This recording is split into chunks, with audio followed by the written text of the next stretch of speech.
So what's up guys, and welcome back to Grumpy Critic. We're back on with codename Sam and codename Dexter. Hey guys, how's it going? And today we are going to be talking about Qui-Gon Jinn, the Jedi Master. Yes, the Qui-Gon that we saw in episode 1, the dude with the green lightsaber.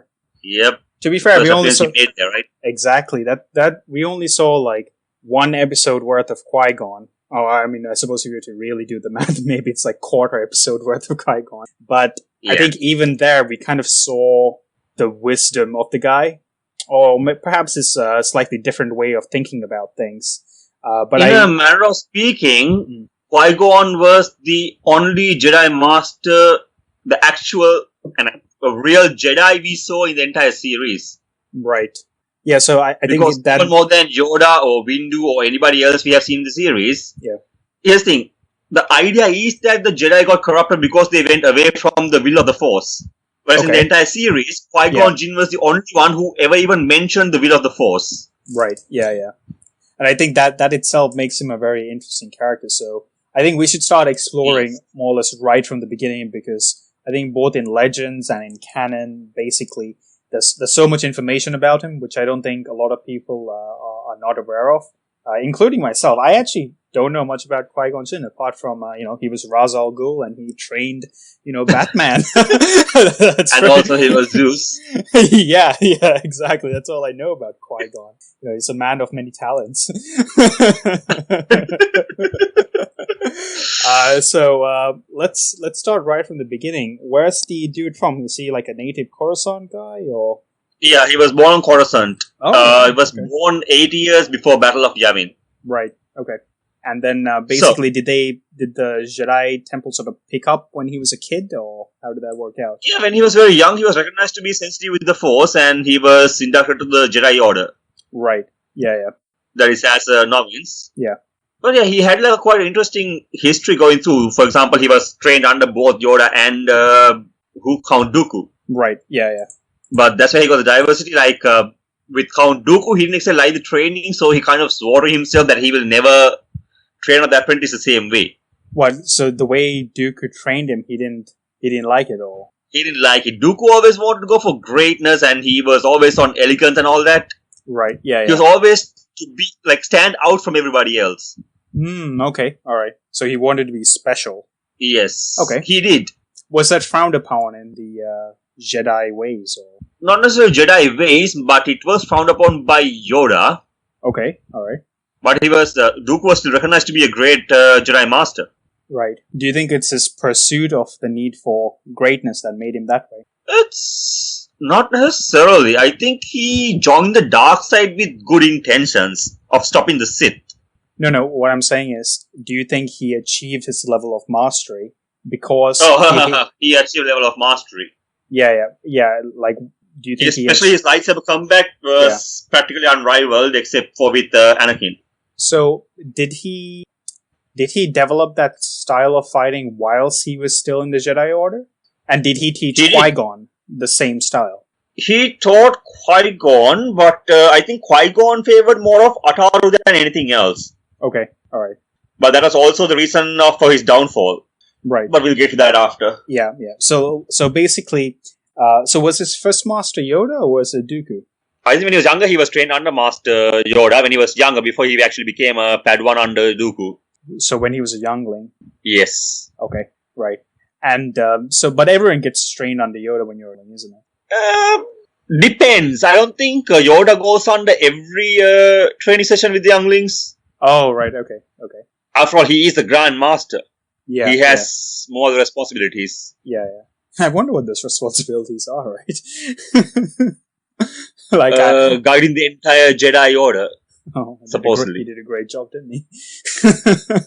You had one job. Grand Master. You had one job. What can I say? They failed. Jedi was a failure. Yeah. So, put it this way. So, we keep saying that Qui-Gon was wise and all that. So, where did he pick up those attributes? So Yoda obviously gave him some training. And what did Yoda then hand him over to Dooku as as an apprentice? Was there anyone else that influenced him? Dooku chose him as an apprentice. Dooku chose him. Okay, right. Yes. Right. So Yoda rubbed off on rubbed off on him when he was younger, and then after that, Dooku entered when he's like a teenager sort of thing. Kind of. Right. Okay. But his teenager, as in when he was when he was demonstrating his skills, Yeah. we picked as a Padawan. Right. That's when he was picked. Ah, right. So did they also have to go through like some kind of not trials, because everyone goes through the trials, isn't it? More like playoffs to show how good you are. Yes, he did actually. Okay. So and also basically what Dooku, wrong and so Dooku saw this. Sorry? Dooku saw this and he picked Qui-Gon because of his skill in the Force, or was there any kind of reason? Because I'm sure there would have been lots of other people to pick, isn't it? Was there a reason why he was picked specifically? I think he saw something that was deeper inside Qui-Gon, like the understanding and knowledge of his. Right. Because even when Dooku when Qui-Gon Jinn presented himself to Dooku as an apprentice, Dooku did observe that he was like scared and all that. Oh, okay. Yeah. But then again, he was recruited as an apprentice. Right, yeah. But the thing is, when he was scared, Dooku had asked him what he was actually afraid of. Yeah. And then Jinn basically answered after basically looking to himself. He said he was... wait, what was that? Give me a moment. Yeah. At first, Dooku had thought if Jinn was afraid of him. But he had answered that he was afraid of not becoming a Jedi. Oh, no. He had said he wasn't afraid of not becoming a Jedi, but he was afraid of Dooku. Sorry. Oh, he was afraid of Dooku. Why? Oh, it's the other way around. Give me a moment. Oh, no. He was not afraid of Dooku. He was afraid of not becoming a Jedi. My bad. Okay, that's the correct one. So he feared not becoming a Jedi, even though his skills were pretty good. Yes, he feared of not being worthy and afraid of failing. Okay. That's pretty normal, though, isn't it? Yeah. So basically, Dooku saw him as Jim being afraid of himself, and he's afraid of not being wanted, basically, not being able to achieve anything. Oh, right. Okay. Yeah. Dooku, but instead of saying that, instead of putting him down for being a coward, rather his fear a coward is. Yeah. Dooku instead told him that, it was very wise to be fearful of yourself. Yeah. And to realize that. Yeah. That's what I think. Dooku saw something deeper inside Jinn. Right. Yeah. Okay. But we don't know exactly what it is. Not really sure. I think he saw his ability to see insight and intelligence, basically. Right. So, just because the thing is, I've been reading Thrawn Alliances, and I remember you saying that certain Jedi have, not Jedi, but certain people have certain strengths. Like, remember when you were talking about some of the Dark Jedi, after the Rule of Two, there was like this person who has Pre-Cognition and all that. The entire thing about Pre-Cognition, is that like an innate ability that they have that's more powered up than all their other elements? Oh, no. This was an ability of her species. You're talking about the apprentice of Darth Zana. I think it was Darth Cognos. Darth Cognos. Okay, and that's because of... so it's Pre-Cognition, like you can see the future a little bit better. Yes. And it's not like Force Vision, but it's more like, you can see the next few steps, what's about to happen in front of you. How is that different from Force Vision? Force Vision spans up 2 years. Oh, right. So this is more like short term. Yes. But you'd have thought that's easier to see, isn't it? Would be, but I think they use a force for that species rather. All right. So did Qui-Gon Jinn by any chance have like a force power, like a specific force power like that, which gave him those insights, or, was he just not that smarter? He wasn't like special in a way of any force powers. All right. Okay. It was more of that he just went with the will of the force. He just followed the flow. He just followed where the force told him to go. Oh, so he was listening to the force a lot more. Exactly, a lot more than anybody else practiced at that time. Right. Okay. Right. So he's under the entire Jedi Order was disconnected from the Force. Right. Did this? When did this begin? Was this before the Clone Wars, or? This was long before Clone Wars. This was for a long time. That's how he had come up. For example, even in the old books, the Jedi Apprentice books. Okay. Even then, you can see that Jinn was quite a very wise person. Right. From the way he reacts and answers to things. Right. So I think it was his wisdom that actually led him to follow the will of the Force than to use the Force for himself. Right. So essentially, almost the fall of the Jedi Order was way before, even because if I remember right, that book series was even before episode 1, isn't it? Yes. Okay. Do we know This anything was during about... Obi-Wan's young training days. This was during the time where Obi-Wan was recruited as a Padawan. Right. But before we get there, do we know anything else about Dooku's training of Qui-Gon? It basically says that he has gone through so many things. Nothing exactly pushed him in any specific direction. Right. But there is one aspect of his, but this is not about his pre-training days. Right. Because of his wisdom, because he was open to the Force. The thing is like this: the fall of the Jedi Order, it didn't come as one vision. The rise of the One and the rise of the Sith, fall of Jedi, it didn't come as one vision. It came as pieces of the visions, different pieces happening to different people. Okay. Right. So all the time. So Qui-Gon Jinn actually had a very unique ability to see, like, put all those prophecies together, right, and see them as one and the same thing. And realize that the coming of the One, fall of the Order, rise of the Sith, they were all connected. The Clone Wars, everything. But he died before the Clone Wars, isn't he? He died before that. But that was one of the main reasons he was so interested in taking Anakin as a Jedi. Because when he found Anakin, there was at one time he says, I don't think of meeting was a coincidence. There are no coincidences. Right. Okay. I think he believed it was a bit of the Force for him to find it. Yeah. So going back to Dooku's training, so Dooku does his normal stints. They go on missions, and he teaches him a few tricks like lifting rocks. Correct. Does he learn anything else from Dooku? Any cool moves or? Not necessarily cool moves. It's just I think the standard Master Apprentice journey. Okay. All right. So at what point did he stop becoming an apprentice and started becoming a knight? Like, was it after a particular mission or? Wasn't necessarily a particular mission. Hold on, give me one moment. Okay. Alright. So, standard missions, he gains his XP points, and he gets enough to level up to a Jedi Knight. And eventually Jedi Master. Okay. So, do we know his journey from being a Jedi Knight to a Jedi Master? Like, because when he had Obi-Wan, was he a Jedi Knight or a Jedi Master then? I didn't get it, sorry? When he recruited Obi-Wan, was he a Jedi Knight or a Jedi Master?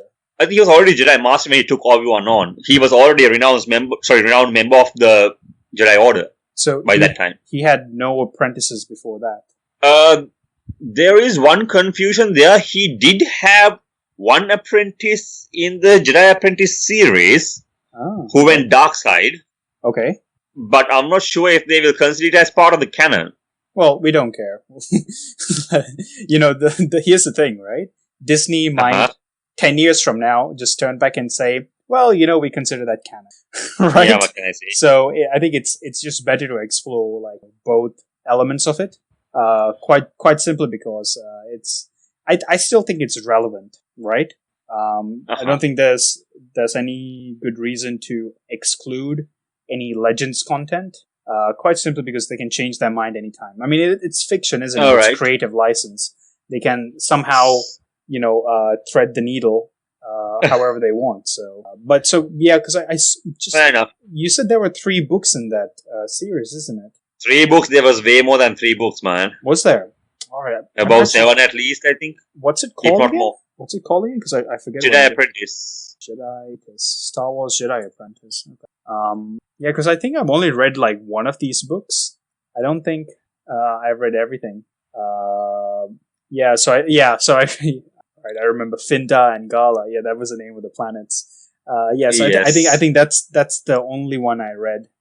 But I don't think after that I actually read anything else. But this seems to be quite a bit. You said that you've read these, haven't you? Yes. Which ones I did, but that was some time ago. Wow, that is a lot of books. I'm just looking at the list. It's like, what? That's a lot. That's like, how many do you see? Okay, let me count. 1, 5, 6, 7, 16, 17, 18. 18 and 2 special editions. So really 20. there I don't think even I got 18. Yeah. So I'm trying to remember exactly which one I wrote. Sorry, not wrote. The one that I read. I wish I wrote one, but I haven't. I can't remember which one I read. But you read The Hidden Past. Was it The Hidden Past? Yes. I remember the cover of the book. Yeah, it's the same thing I remember, the cover itself. Yeah, because in that was a very Obi-Wan centric, though, isn't it? It was actually. It was Journey of Obi-Wan. Right. Yeah. So wait, when did Qui-Gon recruit Obi-Wan? This was shortly after he became a Jedi Master. Not shortly, actually. It was sometime after. Right. Once again, not a specific time was recorded. It's like nothing specific happened. It's just a standard procedures going through that. Obi-Wan comes and demonstrates himself. Yeah. And then Qui-Gon Jinn. Initially, he wasn't interested, at least as per the legends. Initially, he wasn't interested in Obi-Wan as an apprentice. Right. Okay. And Obi-Wan had his own fears where if he fails to become a Jedi Knight, or a Padawan, right, if he didn't get picked by Jedi Master, yeah, in that event, he will be sent to farms, basically, as a general citizen. Really? Yeah, if you fail the Jedi trials, you can't go back to being a normal citizen. You'll be sent to special places. Can't you just take the test again? No. It's pretty dumb, It doesn't work that way. Oh, I think it's their way of, estimating the person's personality, his ability to handle the Force. Yeah, but you gotta understand, when they're doing this, they're kids. Again, they weren't exactly following the will of the Force by then, were they? Right, okay. Yeah, their way to recruit people were to get the Medicorian count. They had their own tests. It wasn't about letting the Force tell you who to recruit. It was about okay, we have these people, let's just get a test done and get them in. Yeah. So it's almost like a very it's a very standardized test to get them in. Okay, all right. So basically, that's quite strange. I would have thought, like, okay, you can go the second time, or you can be like part of the Jedi Gods, or something like that. Or sorry, the Temple Gods. Not really. I think by the time you become a Padawan, you have a certain age to achieve it. Okay, that makes sense. I mean, you can't keep taking the test indefinitely, but like you get like 3 tries and you're out, or something like that. Fair enough. I think Obi-Wan is approaching that age by that time. Oh, right. Okay. So he was worried either he gets selected as a Padawan or he'll be sent to some boring ass farm somewhere. Right. Yeah. And so, what do people? Do we know any Jedi who sort of like just not Jedi, but Padawans who were just sent to a farm? Every Padawan who failed. Yeah, but do we know anyone? Padawan test. Do we know anyone? Not anyone specifically. Right. Yeah, because that sounds like because by the time you become a Padawan, you formed a connection to the Force already, isn't it? Like a pretty strong one. You kind of know that now there is definitely this thing called the Force. This person could just they are more of used to using the Force as a reflex than actually manipulating the Force to their advantage. Yeah, but what I'm saying is, if you sense things, they feel things, but I don't think they can literally access it as a strong connection. Yeah, but you give them a feel for it, isn't it? So if you give anyone a feel for anything, he or she can actually learn that thing. Maybe not as fast as if you had a master, because a master will be able to give you the proper guidance. But exactly, they'll be able to figure it out on their own. It's not impossible. Yeah, I would have thought that's like ground zero for Sith recruitment. Disillusioned Jedi. They just failed me from the first test, didn't give me a second try. That's it, I'm going to go join the Sith. I think that's kind of still their brainwash technique, wasn't it, for Jedi? Imagine it, you send them to a farm, you isolate them from the rest of the people. Yeah. You have given them set instructions of how you should live, not desire for anything, just live a normal life. Yeah. I mean, if that happened to me, I wouldn't follow it. If that happened, I wouldn't follow it. It's like, okay, what's the reward for doing this? There's no reward. Why should I do it? At the very least, it's like, if you're in the Jedi thing, it's like, okay, it's your house, your rules, Yeah, and plus, they don't tell you about a reward, you just do it. Yeah, but I think the reward, because I think as humans, you always do work on the principle of reward, just that the reward is different. The reward can mean access to, I don't know, water-bending scrolls, or I don't know what the Jedi equivalent of it is. Or it could be like a special lesson from Yoda, or, or here's how to use like a dual edge. Every lightsaber is dual edge. Okay, I think all those rewards you are referring to actually refers to Jedi Padawans, not the ones who got sent to the farm. Yeah, no. But what I'm saying is, I'm talking about people who actually pass, right? Yeah, it's like, okay, they might not get money, right? But there are other forms of rewards, isn't it? Like specialist training and all that kind of stuff. But yeah, so if you get sent to a farm, you get none of that. So why follow the rules? I'm sorry. I think the kids have already been conditioned to accept what you get. than expect anything else. Okay, that sucks. What can I say? They had already taken it at a very young age, taught only one way. Yeah. So they wouldn't exactly know any other way unless somebody else shows it. Yeah. I think, but as you grow up, you get exposed to things, isn't it? True. But once your mind is adjusted, for example, think about it. Our parents will beat the crap out of us and raise us. Right. Our mentality is already set to be good and kind. I don't think it's set in stone. I think you have a greater propensity. propensity. It doesn't set in stone, but it's a general field we follow in. I'm not saying that, people can stray out of the path, but the path is already laid for you. I don't think it's ever laid for you. I think you can always forge your own path. I don't think... Like I said, it's not set in stone. Yeah. You can, stray away from the path. Yeah. I think... But a general path is being laid to you, be kind, be nice to people. A general path has been laid. Yeah. Exactly. So do you just think that the conditioning when you're a Jedi is just a lot stronger? Much, much more stronger. You are... Think about it. It's like a cult, isn't it? It's like the Mormons. Yeah. It's like... Exactly. Except Jedi. In that kind of, they'll be much different from the Sith Academies even. Yeah. The entire thing about the Jedi is I never really liked them. On the surface level description, they all sound great, right? But I've just had this weird feeling. It's not like I like the Sith, alright? But at least the Sith own up to the fact that they're evil, right? And there's the fact that most of the Sith are actually fallen Jedi, which means something went wrong somewhere in their training. Something about their philosophy was off. And then, I don't know, it's like there was something about Jedi. So anyway, Qui-Gon, well, I obviously Qui-Gon doesn't have the same perspective I have, but Qui-Gon follows the Force a lot closer. So he starts training Obi-Wan. What do we know about that arc? At least from the books that you've read.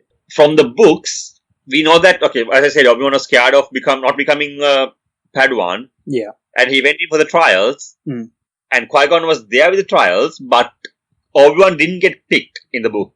Alright? Oh, right, okay.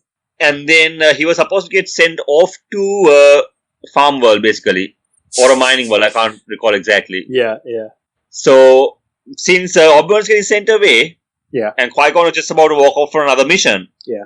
But Yoda actually pushed him towards the same path, in a way that Qui-Gon and Obi-Wan will come to cross paths. Okay. That's how they got into a mission, and then Qui-Gon came to understand the boy, and in the end he decided to recruit him as a Padawan. Okay, so they can go on missions even before they're Padawans. They didn't officially go on a mission. It's just that Obi-Wan was just be sent to the farm, and Qui-Gon just happened to cross the path, and they happened to get together with the mission. Oh, right, okay. So Obi-Wan was actually sent to the farm. Yes. Okay, alright. He was already depressed all the way over there, but on the way he actually met with Qui-Gon, and they got a mission done. Yeah. But here's the question. If they've been conditioned so well, why would they be depressed about it? Like I say, I think they are looking for the exceptional people, right? You have a certain level of people with certain conditions. Right. And they find the exception out of the group. What by exception, you mean like the people they actually select to be Jedi? Exactly. The traits they're looking for. Rather, the traits a master is looking for. Yeah, but here's my question. So, why was Obi-Wan feeling depressed? I guess some people just have desire. Like I said, path is not set in stone. You can stray from it. Yeah, because what I'm getting at is that basically, if the entire thing about the Jedi is like they don't have desire and peace, and they have peace because of that and all that stuff, right? So obviously, it's what the Jedi are more of supposed to be than what they actually are, isn't it? Right. So it's a theoretical ideal as opposed to what they actually exactly. are. Okay. For example, you are supposed to fall in love, and look what Anakin did, right? yeah, exactly. But I suppose, they're pretty harsh restrictions, aren't they? They are. Yeah. It's a difficult life, like Qui-Gon himself told to Anakin in the very first movie. Becoming a Jedi is no easy life. And even if you manage to become one, it's a very difficult path to stay to. Yeah. It kind of makes you wonder why they actually, go for it in the first place. Exactly.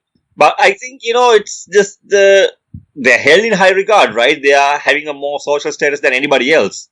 Right. You're a Jedi Knight. That could be it, isn't it? Yeah. Exactly. That's the allure, right? Yeah.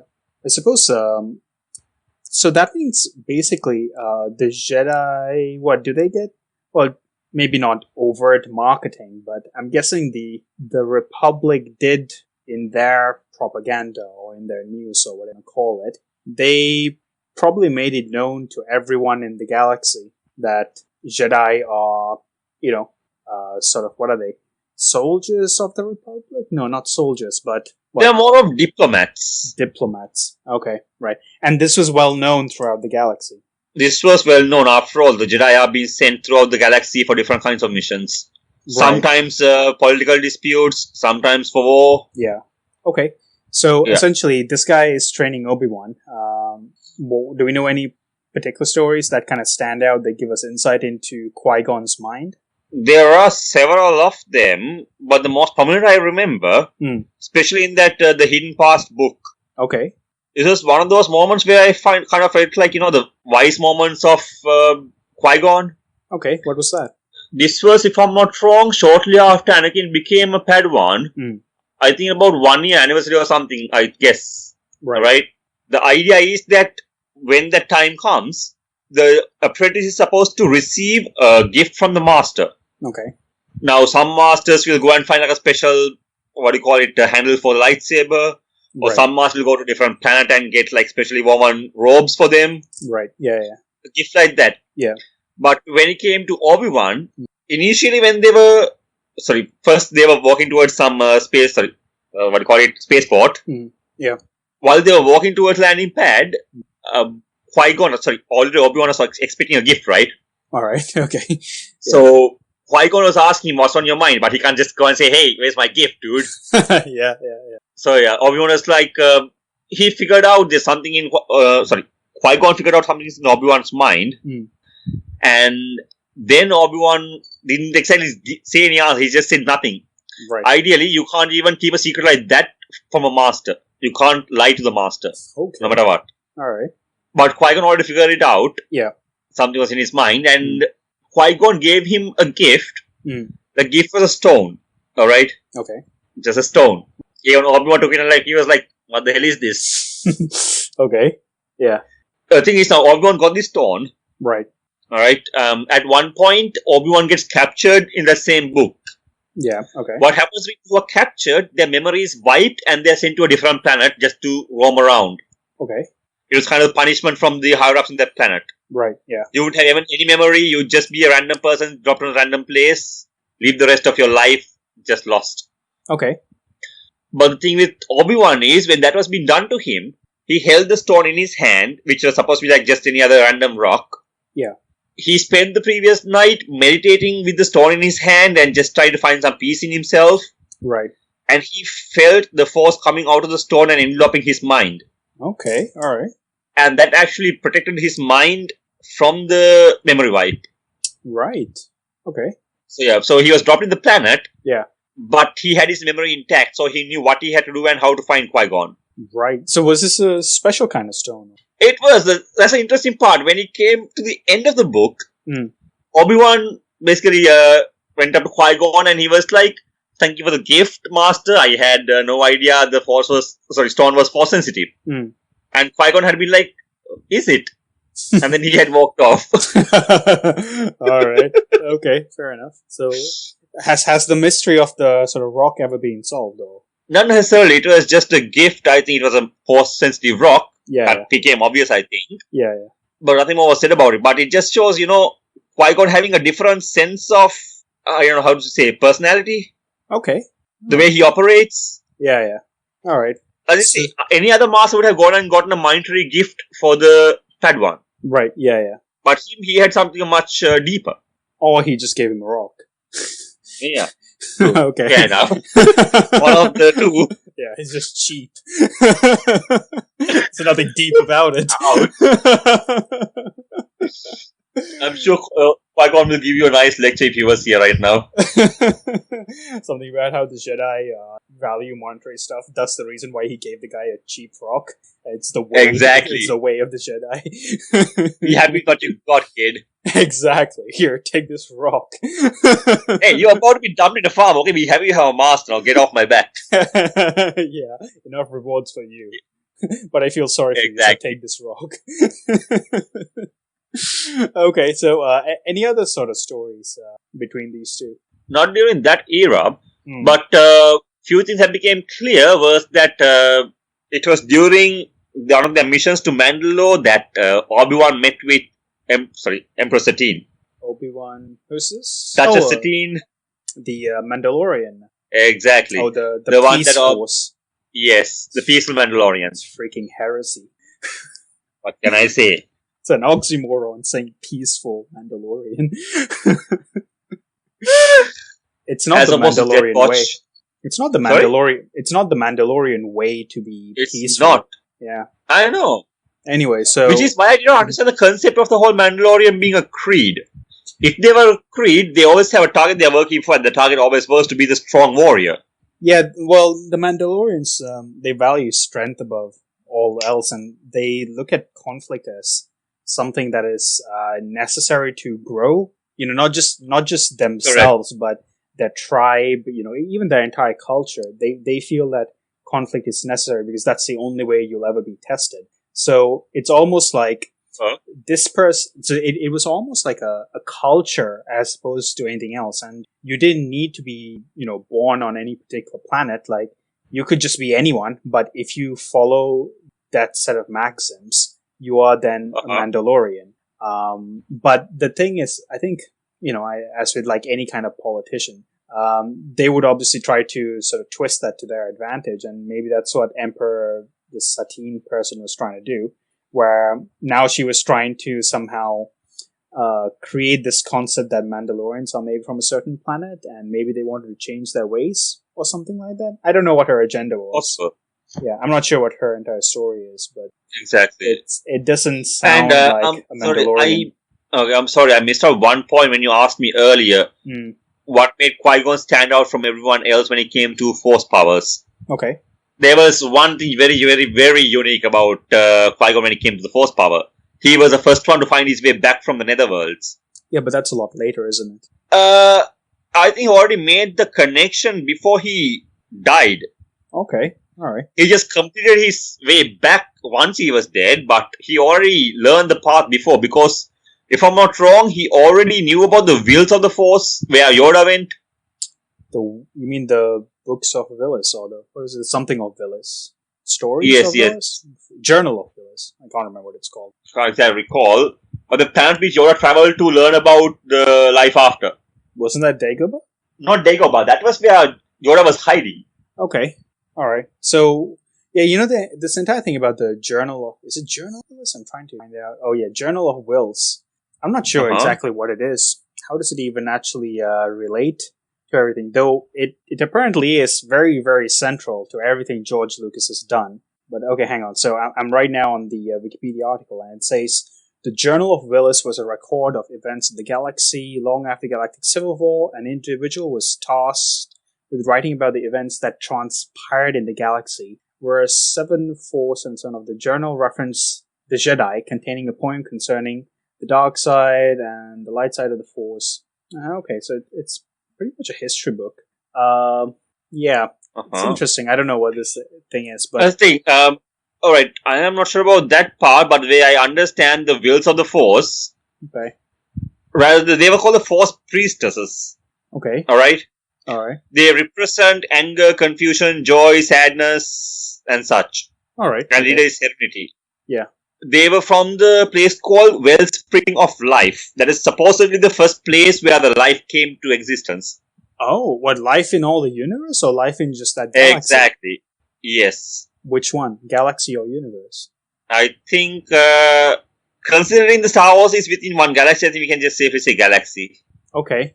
Alright. But I'm trying to think now. So it's hard to say this because we know that there's, well, at least in Legends, we know there's extragalactic life. That's who the Yuuzhan Vong were. So so continue with your like Wellspring of Life. Is that where? So you're saying that's where all the life in the Star Wars universe actually came into play? That's supposed to be. All right. Okay. Cool. So what? He found this place, or? I don't think he actually traveled to the place, but he already had a big idea of where it was, and he can already feel the place, I think. All right. Okay. I mean, after all, he can't have just died and the idea was once you die, you dissipate, right? Okay. You become part of the Force. Yeah. You had to have a very, very strong connection to come back from it. Yeah. The knowledge to come back from it. Hmm. So he would have already had the knowledge by the time he died for him to actually come back. Right. Okay. So did he learn that skill over there itself? I think he already had a connection with the Force Priestesses. He already traveled to the world, I think. Oh, he had a connection with the Force Priestesses. Ooh. Yeah, well. Wait, here. Came back from the dead. On Wikipedia, sometime during his life... Oh, I'm sorry, ma'am. Yeah. Sometime during his life, Jinn began discovering the secrets to manifesting his consciousness after death. He traveled to a planet strong with the Force. Okay. A world that legend said was the birthplace of life and the origin of midichlorians. Oh, alright, okay. There he learned from the 5 Force Priestesses who had retained their own consciousness after death. Alright, okay, so he started learning the, come back from death. Well, not come back from death, but, do the entire Force Ghost Correct. thing. He learned that when the living thing died, its life passed through the living Force and into the cosmic Force to become one with the Force. Okay. So there are 2 branches to the Force. Yeah. Living Force and the cosmic Force. Alright, interesting. As the living Force and the cosmic Force extends in tandem, it became possible to retain one's consciousness and physically manifest themselves after death. Oh, so I guess but the living Force and the cosmic Force is both connected. They're playing with each other. Right. Yeah. It's quite interesting when you sort of think about these things, and because obviously a lot of the sort of inspiration for Star Wars obviously came from things like Buddhism, Judaism, Hinduism, all the religions on Earth, right? So I think a lot of the material was inspired by it, and even here on Earth, we have this entire sort of like concept of like reincarnation. Hell, we have our own ghosts, isn't it? Correct. Right? Yes. It makes you sort of wonder, like, about things like multiple dimensions, all these different elements. Because if you think about like the makeup of a human, right? We are more than just the sum of certain number of grams of elements, isn't it? Right? It's not like someone took like, I don't know, X number of grams of calcium, X number of grams of potassium, and kind of like poured it together, in like alchemist style, right? And funnily enough, It's like part of the sort of thinking for this came to me from. Have you ever heard of Fullmetal Alchemist? I haven't watched it yet. It is really good. Both Fullmetal Alchemist and Fullmetal Alchemist Brotherhood. I think there are 2 small variations on the same thing. One is closer to the manga than the other. But anyway, the entire thing about alchemy is that you can't make something from nothing, right? So in many ways, it's conservation of mass, conservation of energy, those things. So what basically an alchemist does is he manipulates those elements to make stuff. All right. So in essence, anyway, part of the entire Fullmetal Alchemist story is that basically these 2 kids lost their mom, and they kind of tried to bring her to life. And in the event of it, I think in one case they created a monster. In the other case, it didn't work well. But essentially, what they were trying, I think the thing that couldn't really be solved by the simple sort of gathering of elements and trying to do alchemy on it was basically the fact that the soul itself was the sort of missing element. And so in any way, so in the entire Fullmetal Alchemist story, they come up with this concept of the Philosopher's Stone, and the Philosopher's Stone is the only thing. Alright everybody, welcome back to the Grumpy Critic Podcast. We suffered a minor communication mishap, and now we are back, picking it off with our conversation where we did veer off a little bit into Fullmetal Alchemist. But anyway, so to finish that story about the kids trying to revive their mom and the need for a soul and all that, essentially the solution for that was the Philosopher's Stone. But the Philosopher's Stone, the way you make it is essentially by killing loads and loads of people. So it's like there's a very, very high price. Yeah, it's an incredibly good story. There are some, I suppose, I would say parallels to the real world.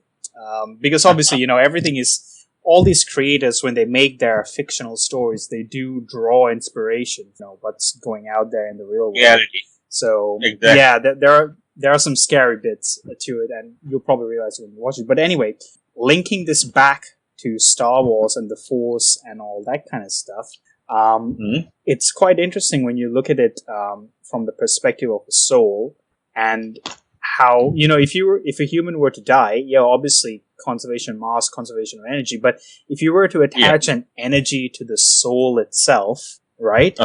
It's like, how do you quantify that energy? That's a very interesting question, isn't it? I mean, it's hard to imagine that all of this is just randomness. I mean, maybe it is randomness. Who knows? I suppose if anything, if you had like a gazillion possibilities, this is one of those possibilities for life, isn't it? But at the same time, I suppose, and obviously there's no proof for this. It's just wild guesses. But it could be said, it could be not said, it could be hypothesized that there could be some energy that you could attach to it. And maybe this is what kind of leads us to the entire concept of the Force, isn't it? Maybe the Force is just that unquantifiable element in the universe, the stuff that you can't quantify using material and energy, certainly not in the dimension that the Star Wars universe exists in, or for that matter, the dimension that we exist in, isn't it? Yes, I agree. Yeah. So it's almost like, is there anything in Star Wars where they go to different dimensions? Like not different dimensions, but there are nexuses in Star Wars where the Force is concentrated. Okay. So do you my guess is, do you remember when Anakin went to this planet with the three Force beings? Is the father, the son, and the daughter? Was that still within the Star Wars universe, or was that a different dimension? It was in the same dimension, if I'm not wrong. It was just considered like this way. It's like a vessel traveling through space. Okay. And they just came upon it. All right. Okay. So still, it's not like that location was not exactly one place. Okay. All right. Oh, it's not one place. Wouldn't that suggest it's a different dimension? Like, sorry? Wouldn't that suggest that they existed in a different dimension? They never directly spoke of any parallel dimensions, but it wouldn't be an exactly impossibility considering they do have space-time travel. Where? The part where Ezra Bridger goes through another location. Yeah, that's true, isn't it? That can be considered a different dimension, a different plane. Exactly, yeah. Definitely a different plane. Dimension for that. Exactly. Okay, so there definitely is the concept of different dimensions in Star Wars, isn't it? Yes, there is. Yeah, and it would have been really useful if they sort of gave us a really good answer on how hyperspace works. Because I think so far we know that hyperspace doesn't work by going into a different dimension. It is something in the sort of physical space that we sort of live in, isn't it? Well, that the Star Wars universe lives in. But I don't know. They never actually explain what hyperspace is. They didn't explain the way they have shown it so far. The way I figure it, they're just talking to light speed. Yeah. They found a way to go into light speed. Well, they've found a way to go faster than light speed. I would say light speed. No, it's FTL. It's faster than light. That's why you got the different ratings for the FTL engines. Alright, fair enough. Yeah. But yeah, it's interesting. So, anyway, going back to Qui-Gon and the Force and basically how he learned from, the 5 aunties? No, 5 what? The 5 priestesses. 5 priestesses. Wait, it's like aunties. 5 aunties. The 5 aunties of the Force. Right. I can totally imagine that at your place, with your mom and all the relatives together. Yeah, the 5 nexuses of the Force. Yeah, your mom being the leader of the group. Absolutely. Oh man, I wonder who would be Confusion. Yeah, I can't point on anybody now. Let's not name people. Exactly. So essentially, he learns from the 5 priestesses. Yes. And then what? So this is before episode 1, I'm guessing. This was before episode 1. Okay. All right. So what other missions do we know? He's teaching. Yeah. What he learned. Yeah. What the page says basically. Yeah. Jinn was considered worthy of the knowledge of eternal life and secretly began training to unlock the mysteries. Okay. He also learned from a shaman of the Whills that achieving eternal consciousness is required absolute selflessness. Oh, okay. All right. So like a Sith can never achieve this. Exactly. Okay. But how did because the Sith have their own things, isn't it? Like, do you remember in the Darth Vader comic when in Mustafa, when this guy was trying to go back into the past and bring Padme back to life? Yes. I felt that he also went into a different dimension there itself. Yeah, true enough. Yeah. Then again, it was kind of different dimension, right? He went through different phases, like different moments of his life. Yeah. But and the way I was sort of connecting that to what we were just talking about selflessness needing for consciousness, and I can't remember whether it was in this particular comic or not, but I think before he went in there, remember he was fighting this other scientist, right? Yes. And remember that? Sith, right? Yeah, and apparently some Sith found a way to possess this person, if I remember right. So, does that mean that there's this Palpatine sent Vader to Mustafa, if I'm not wrong, right, to build his castle, and he wanted the perfect design for his castle, and the scientist was actually the architect of the castle. Right. Yeah. But Vader didn't like any of the construction ideas. Right. And then he used the helmet of some former Sith Lord. I can't remember the name of him. Right. So that Sith Lord, whoever wears the helmet, Sith Lord will possess them, and he was giving ideas for Vader to create the castle. So, wouldn't that be a form of consciousness existing indefinitely? That's correct. Even Darth Plagueis, he knew about the fact that, the Sith Lords can retain their consciousness for a certain time. But the thing is, they are stuck to one location, aren't they? Or one object. Oh, right. Okay. They can't travel here and there as they want. They are stuck to the place where they were buried or whatever the attachment they have to. Right. Yeah. Okay, that basically means that the Sith found a way, but it wasn't as a good way as, this shaman of the Whills or something was describing. Okay.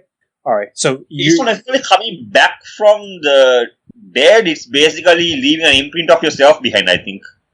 Okay. Or an imprint of your consciousness. Yeah. Right. Yeah. I don't think it's consciousness, really. Okay.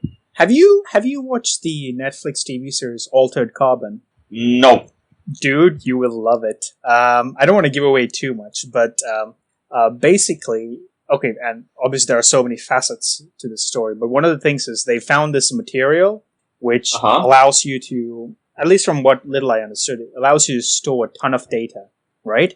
And you can store so much data that you can actually store human consciousness in it, in essentially a disk. All right, it's probably no bigger than a poker chip, right? Or maybe a little bigger. Maybe think something the size. They're going to go towards robot bodies, aren't they?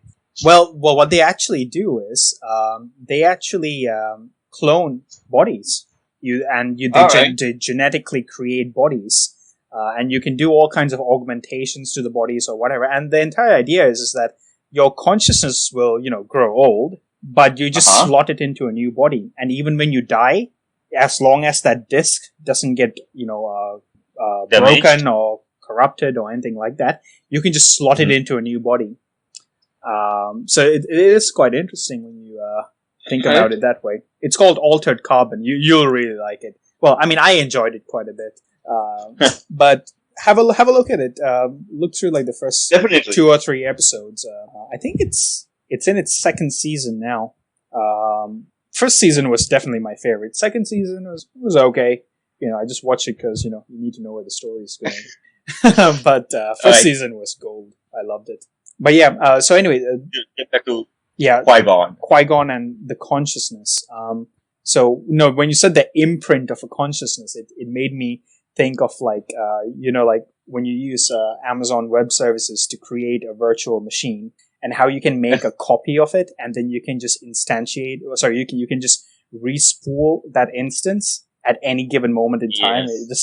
It just like flashed in my head when you said that, and connecting that to Altered Carbon. Anyway, so with the Qui-Gon that we see was it in Clone Wars when we actually saw the Clone Wars cartoon that we saw the Force Ghost of Qui-Gon? Correct.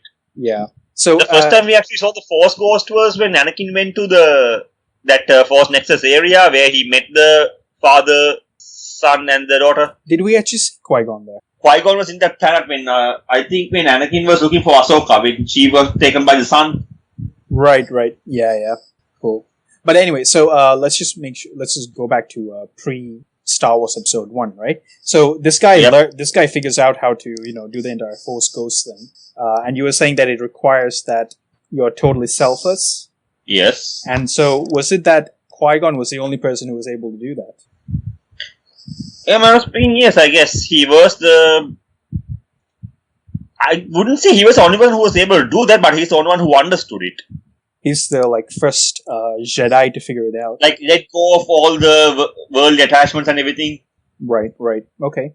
Part of the interesting thing about this, and you might remember last time I told you that one theory that is out there is that basically Anakin and Luke will return as father and son and, finally finish off Darth Sidious once and for all.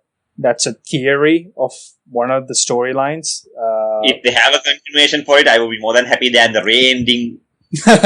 Yeah. But I'm just thinking, so with regards to the imprint you were talking about, if you had to sort of mold a human being, right? Right. I suppose you could always clone the cells of the Skywalker family, and do some kind of, I don't know, Jedi or Sith magic to actually, sort of copy that imprint into that body. That's a possibility, isn't it? Yeah. Possible, yeah. Did you say Plagueis? Plagueis and Darth Sidious's experiments. They actually speaking. I'm sorry. What you just said, basically, you're talking about hijacking another person's body, right? Hijacking or creating a clone, but that doesn't have a soul or a memory or anything. And then almost like a possession. Another body, right? A physical body. Yeah, almost like a possession. Yeah. The battle between Darth Bane and Darth Xana. Right. What happened there? I told you that Darth Bane was trying to stay alive for much longer because he thought Xana was waiting for him to grow old. Yeah. During their fight, at that moment, he was looking up for ways to extend his life. One of the ways was essence transfer. Okay, so that's essence transfer. So you can do that in the Star Wars universe, isn't it? Exactly. Okay. During the final battle, Bane was going to take over Xana's body, but Xana managed to fight him back. Right. And do we know of any such techniques or jutsus in the light side users, using to take over bodies and stuff? Even if it's for a good purpose? I think to take over the body is to forcefully enter it yourself. The Jedi, I don't think, have that mindset to do that. Okay, yeah. Because Sith's all about domination, isn't it? Whereas Jedi are more about harmony and all that. Exactly. Okay. For a Jedi, it's more of, if you come to the time of your death, just accept it and go with the Force. Yeah. True. Okay. Alright. So, so you were saying that he learned this thing, and he did manage to teach it to others, isn't it? I think he managed to teach Yoda first, and then and then to Obi-Wan. And then how did Anakin become a Force Ghost? Because at the end of Episode 6, we saw Anakin becoming a Force Ghost, isn't it? That is true. I actually need to refer into that. Maybe he's just the one, and he's a manifestation of the Force, so they get automatic entry. Premium access. Yeah, premium access to, Force powers. You get to be a Force Ghost, because we made you. Right, okay, so let's go. So, basically, Qui-Gon learns the jutsu, and what happens next? So, are we anywhere near Episode 1 now, or? Nah, the thing is, these don't exactly have a timeline as to when it was done. They are just, facts from his past. But it has to be before Episode 1, isn't it? Because he died. It was all before Episode 1, of course. Right, okay, cool. So what else do we know about him before Episode 1? Alright, with regard to Qui-Gon's past, there was one more interesting fact. Yeah. Where he fell in love. Qui-Gon? Oh, yes. Okay. Alright. I don't think it was necessarily it was more like emotional attraction than physical closeness, kind of. Okay. But what I do know is that she had been a friend of Qui-Gon for a long time. Okay. Right? And she was also a Jedi. Right. If I'm not wrong. 1 second. What? There's jingling in the background. Is that your cat? 1 moment. Oh, shit. It's like...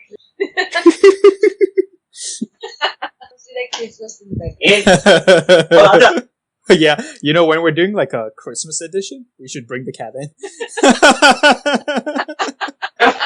Maybe like dress him up in like a Darth Vader costume or something.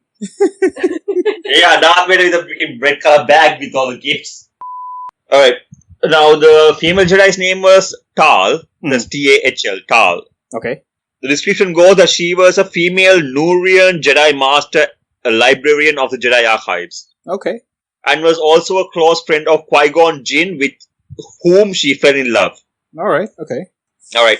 So there was attraction between them both. Okay. And, well, they had so many missions together where in one of them she had also got blinded during a combat, if I'm not wrong. Right. And then in the planet of Absalon, that was a planet where they had a mission together. Okay. And the planet's rule, if I'm not wrong, wait, what was that? Kidnapped by Balog, the chief security controller who had pretended to assist the Jedi. Okay. She was kidnapped by them and tortured and, if I'm not wrong, killed. Draining her life away. Yeah. Yes. And after her death, Qui-Gon nearly went dark side. Oh, okay. Alright. Where he was bent on seeking revenge. This is bent on seeking revenge. Jinn hunted down Balog and was prepared to execute him for his heinous acts. Right. However, before Jinn could deliver the fatal blow to Balog's chest, Tal's voice came to him, warning him not to. Right. He regained control of his emotions and didn't kill Balog, instead delivering Balog and the twins to the authorities. Alright. Twins to the daughters, I think the twins were involved in the entire thing. Twins had a trick. Okay. They were two daughters. Wait, he had two daughters? No. Oh, right. The security guard, Balog. Oh, right. Controller, okay. Yeah, okay. He had two daughters, I think. Right, yeah. Yeah. Right, so that's when he nearly went to the dark side. Correct. Okay. But, so we can say he was not exactly the perfect man, but then again, he learned to control himself. I'm just wondering, so remember when Anakin just, went at it with the Sand People? Uh-huh. So if you lose control and just go at it like that, does that mean... That means you fall into the dark side, or you've started your fall to the dark side, or? I think you embrace the dark side at that point. You get a taste of it. You get a taste of it. Look at this, it's kind of like, I guess, tainting your soul, kind of. Okay, alright. Cool. So the taint will eventually grow. Alright, okay. So it's almost like an addiction, isn't it? It's like, it starts off with little and it slowly just takes over your dark entire side is seductive. Right, okay, cool. And so, essentially, he doesn't fall to the dark side. He manages to come back way. Almost like how Ezra, who was being taunted by the Emperor for not having family and all that, eventually realizes that, the crew that he's rolling with is really his family now and all that stuff. Yep. He managed to roll himself back to the light side. Hold on. Okay, initially when he heard the voice telling him not to kill, he thought it was Obi-Wan. Right. But then Obi-Wan was like, he didn't exactly say anything. Then only he came to realize it was Tal's voice reaching back to him through the Force, telling him not to kill. Yeah. But that was like the significant point during his past where he almost fell to the dark side. Right. That was the only moment? Like he was never tempted ever again? Never, ever. No, that's not bad at all, is it? I get tempted by the dark side like every hour. Don't be all. But we are not Jedi. Yeah. So that was his only instance. And then what happens after this? Are there any noteworthy instances before we enter the events of episode 1? Remember you told me that I forget this. He was Dooku's apprentice, wasn't he? Were there any? Remember, he was Dooku's apprentice, and Dooku kept on saying that Qui-Gon would join him. Was there any reason why he said that? Not necessarily. Okay. I think it was him just trying to convince Obi-Wan. Oh, right. Just another Sith deception. Exactly. Okay. It wasn't... here's the thing. Qui-Gon did always have the concern about the Sith's return. The Jedi Council, however, did not. That's why there was a continuous clash between, for example, Dooku and Council as well. Oh, right. Okay. But where did these guys get their visions from? It's like there must have been some evidence based on which Qui-Gon was feeling all queasy about, the Council's position on the Sith returning. It is not that these guys were seeing the visions wrong. It's more that they were disconnected from the Force because they were not following the will of the Force anymore. So the Force wasn't giving them basically cable for the future. Exactly. They were like... Correct. Right. To all the knowledge. Okay, cool. So they could still access the Force, but they just couldn't access the proper... Yeah, they had the premium Force powers. The premium version of the Force. Exactly. Okay, remember the part where I think the second movie, where... Are you talking about episode 2 now? Yes, episode 2, Clone Wars. Okay, yeah. Yoda says, the dark side of the vision clouds everything. Yeah. And then Windu was like, should we inform the Senate that that our ability to use the Force is diminishing? Oh, yes. I do recall this, yeah. Exactly. They were already getting disconnected from the Force. The Force was distancing them itself away from them. Yeah. Because Force is giving out all these warnings saying this is going to happen, this is going to happen. But the Jedi did not trust it. And anyone who said this is going to happen, they put him in prison. Why did they do that? Because they feared if they told the people that they are losing the ability to use the Force, or rather the Force of the Jedi is coming in the future, that people will lose faith in the Jedi. But isn't that not being selfless? Isn't that wanting to hold on to the power that they have? Power and position the position they had, rather. Yeah. Well, the position gives them power, so it's one and the same. Like, for example, even when it came to Master Yoda himself, when Mace Windu said, should we inform the Senate that our ability to use the power is diminishing? Yeah. Yoda said, if we informed of the Senate, our adversaries will multiply. I wouldn't necessarily agree with this assessment. True enough, but I guess he was more of looking at how the politicians will bend it to their advantage, lose faith in the Jedi. Because to me, that would have been the perfect move to disconnect yourself from the war and, say, oh, we're losing our power, sorry, can't do Force push anymore, something like that. And, just literally go to some meditation retreat and kind of figure out this whole thing. And then...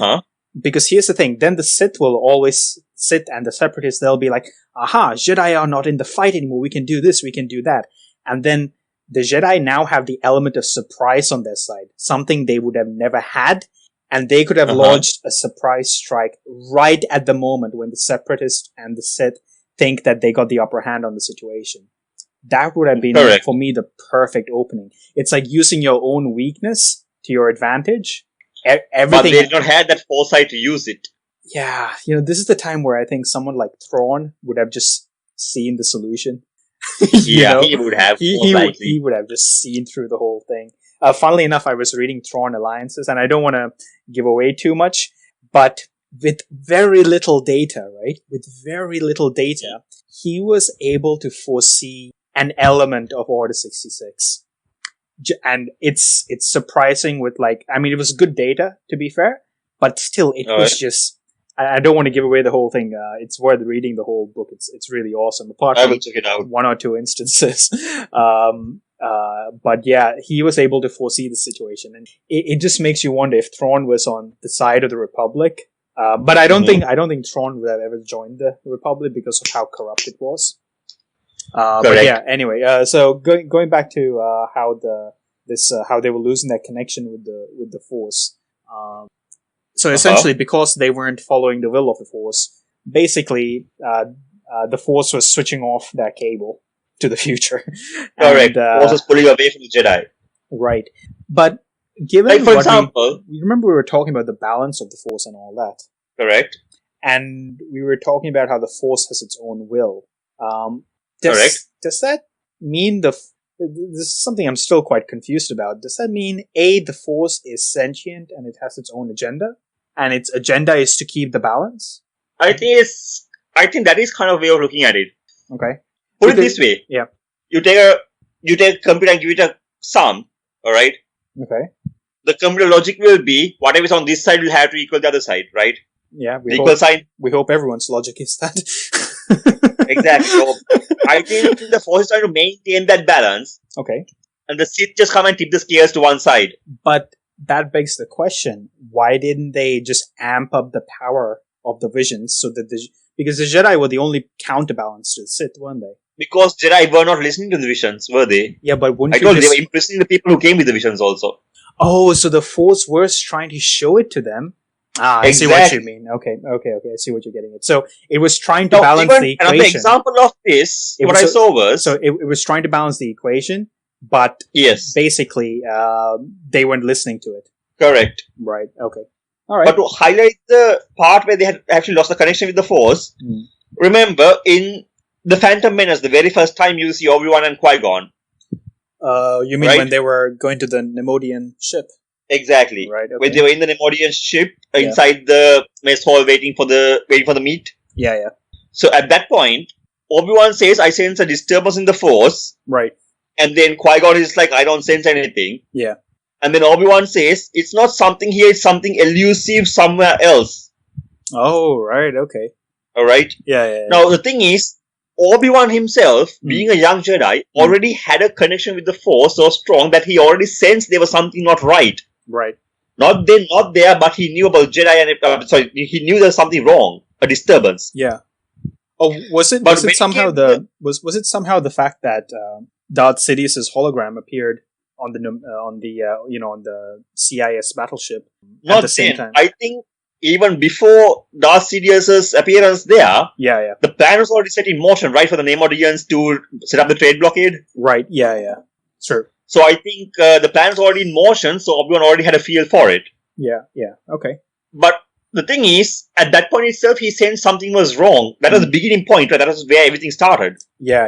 It's like things had reached somewhat of a critical mass and things were really being sort of... It's like you're past the point of no return at that point. Exactly. Yeah. Right. But when it came to the third movie... Yeah. In the third movie, when I think Cody reports that General Kenobi has engaged Grievous, that was the only time when Windu says, "I set the plot to destroy the Jedi." Oh, okay. Right. Only at that point he came to that realization. Yeah. That just shows how disconnected they were from the Force. Yeah. Even when Qui-Gon fought Maul, I remember the council when he said, I think he was a Sith Lord. Yeah. Windu's first reaction was impossible. So I don't think the Sith could have returned without us knowing about them. Yeah, they were just blind to the whole, just dismissing him straight off the bat, isn't it? Exactly. Like, literally, if that happened, and knowing how skilled Qui-Gon was, if Qui-Gon was giving me a recommendation saying that this is a Sith, I would have been at least like, okay, we got to give this guy at least 50% credibility. You know, that this is one of the possible outcomes, isn't it? But they just dismissed the whole thing. Exactly. Yeah. They weren't listening to anybody who was coming with the message of the Force. They didn't want to face reality. Exactly. You know, that's the thing. Okay. Interesting. Very interesting. That's weird, isn't it? They weren't looking at the facts that were right in front of them. Like, absolutely. Talk about fooling yourself, right? Talk about, like, delusions of grandeur. I mean, it must have been a delusion of grandeur, isn't it? That this was all of that, wasn't it? They want to maintain their position in the Republic. They did not want people to lose faith in them. They want to maintain their image. Yeah. And anybody who brought a message against anything that, threatens their image, they put them in prison. That's crazy, man. That is really crazy. You know how in episode 8 they were veering off in this direction where Luke was talking about the failures of the Jedi? I really wished going into episode 9 they maintained that trajectory. Because that was a trajectory I actually liked. Because correct. My opinion, hey, it's just my opinion, is that even I agree. I was hoping for the end of the Jedi. I felt the Jedi were flawed in their philosophy.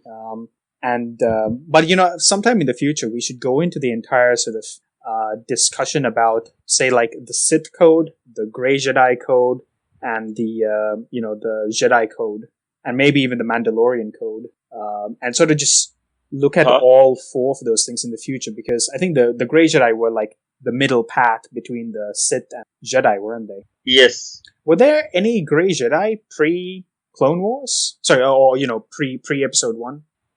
In Legends there were, but in canon I think there were others as well. In Legends, they did not exactly agree with the concept of the Grey Jedi. Oh, right, okay. But when it came to canon, there were many variations, including Jedi who followed the dark, and even Sith who were light. Okay. So, are you talking about in canon now, i.e. Disneyverse? Yes, in canon. Yeah, i.e. Disney's version of the universe. Exactly. Okay, alright, interesting. I think the Disney's whole version of you don't have to be on either side, you can be anyone you want. Okay, yeah.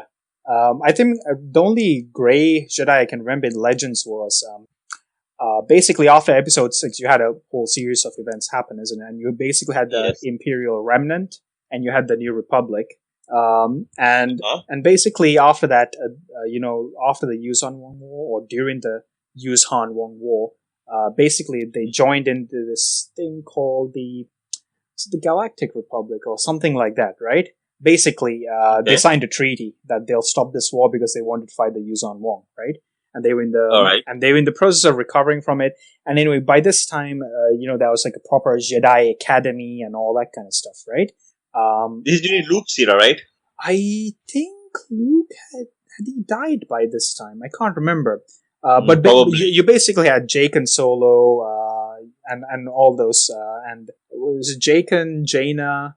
I can't remember a couple of others, right? So you had that entire timeline. Anyway, about Jansen Solo, right? I don't remember now. But anyway, so about 100 to 140 years after the Battle of Yavin, it came. Do you remember Darth Krayt? Yes. Right? That guy was freaking awesome, right? But anyway, so it's like during this time, the galaxy split into 3 factions, where you essentially had like the Republic. You had the Sith Empire, and then at a certain point, the Sith Empire split again into the Sith and to like the sort of Imperial version, right? The Imperials had their own version of Force wielders who were kind of like Grey Jedi. That's the only instance of Grey Jedi that I remember. I don't recall any even in Legends, not recall. I mean, I don't know if there were any Grey Jedi in the sort of, pre-Battle of Yavin or even pre-Star Wars. Even when it comes to Ahsoka Tano, I don't know if we can actually classify her as a Grey Jedi. Right. Okay. Did you think, do you think Qui-Gon would have ever been attracted to the concept of a Grey Jedi? I don't think so. I don't think he would have classified in terms of Jedi necessarily. Okay. It'll just be the will of the Force for him. Right. So he didn't have any Force guides him, he follows it. That's it. Right. So he didn't have any faction that he believed in or an organization. There's no higher code he would follow. Apart from that of the Force. Exactly. Right. So if the Force tell him go that way, he'd go that way. Exactly. Okay. All right. Cool. Now, for example, even when it came to the first movie where he had traveled to Naboo to settle the trade dispute under the orders of the Chancellor, he would still be following the Force to that location. He wouldn't just go there for the sake of being ordered. Oh, right. Okay. So the Force indicated to him that it's the right thing to do. Or? Yes. After all, doing that, going there, rescuing the Queen, heading back to Tatooine, right. It all fell in line for him to meet with the Chosen One. Right. So that's the entire thing about him saying there are no, not consequences, no coincidences. Exactly. Right. No coincidences. Okay. So anyway, I think we've entered episode 1 territory now. Before we go ahead, is there anything else noteworthy to discuss about pre-episode 1? No, I think we're good with now. Okay, cool. So essentially, we get to episode 1. They're on the CIS battleship. Shit goes sideways. Droid Rakers roll up on him. Start shooting them up. But yeah, essentially, so they escape to the planet Naboo. Did Qui-Gon... before that, right. This is also one more interesting thing for me. I think this was the first time we actually saw Force speed being used. Yes. Yeah. Yes. Definitely. When the droid Rakers came and he just grabs Obi-Wan and runs off. Yeah.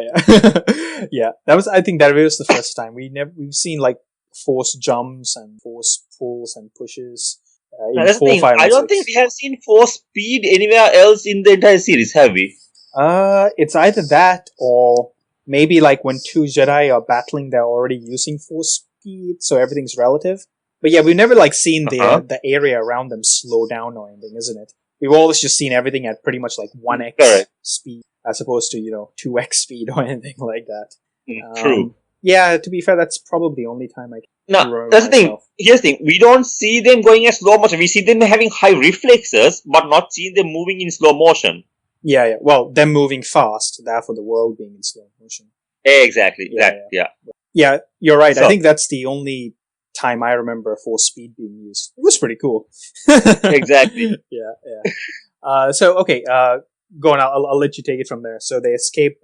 Wait, have you played the Star Wars Episode 1, the video game with the Jedi? Of course. Yeah, Come on, the Phantom Menace video game. Come on. That was all. Dude, I still think that. Of Seriously. course. Come on, that era especially. But yeah, I know. And I especially sucked at using the lightsaber. So for me, it was like typing the cheat codes. You can't reflect for crapping that one, alright? Actually, you can. I've seen people do it like with so much skill. It takes so much timing. I think the idea is you move backwards and it does the deflection automatically. No, it's almost like it's a little bit like cricket. You just got to time it right. I don't think you can deflect it perfectly back to them, but you can definitely deflect it. I think I've seen people do it with amazing skill, but I remember when I was doing it, I got so frustrated at one point. I just typed the cheat codes, and there was just like a machine gun. I just grabbed the machine gun and that was, I think, the tank. No, not the tank. There was this gun in it. Because there were like 9 weapons you could have. Yeah. One of them was like this heavy machine gun. But it was. Yeah, it was I remember. The thick one with the blue color ammo. Yes, that's the one. I just used very that. fast, like the singing birds, right? Kinda. It was more. I mean, not directed. The ammo looks like that. Yes, the ammo looks like it. Yes. But anyway, yeah, exactly. I loved using that one. Dude, that game was awesome. You even got to like fight in what's it called? Coruscant. Yeah, the Coruscant underlevels and all that. Dude, I gotta play that game, man. That was time after landing from meeting Chancellor, right? Exactly. Yes. Yeah. Dude, that and game you was help Anakin run away. That game was so good, man. Like, why don't they make games like that anymore?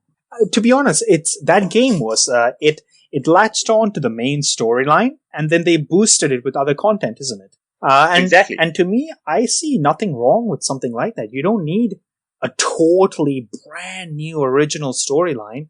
2 things. You just take the events of it, and then you create stories in the middle. And I don't see why they don't do that. Fillers.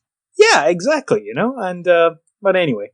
So anyway, sorry, I'll let you continue the thing. That was an awesome game. Go on. You continue from them getting to Naboo.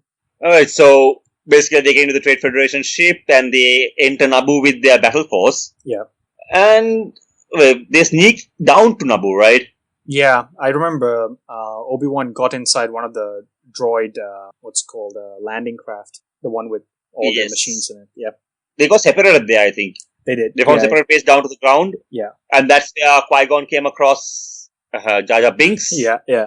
Once again, that was also an interesting scene where, he values Binks as a living being, but then again, other than that, he's nothing important. He clearly sees the difference. Yeah. The ability to speak does not mean intelligence. yeah, true. I remember that part. Yusa Seibi. Man, I still like Jar Jar. Jar Jar I know. Played a pivotal part in this entire story.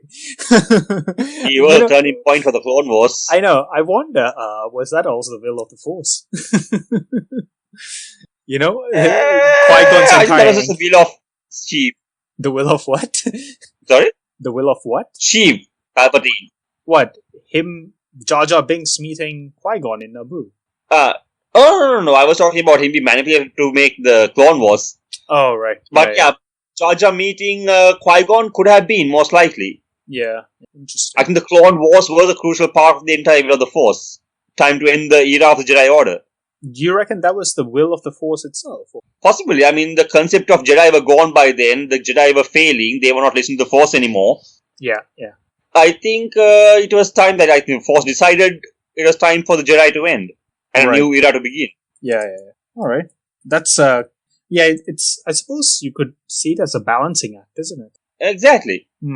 I suppose if you look at it as a balancing act, you finally brought down this really big organization of light side users to the point where you just had a few of them, and then you had a few Sith. Ta-da! Balance. Exactly. And here's the thing.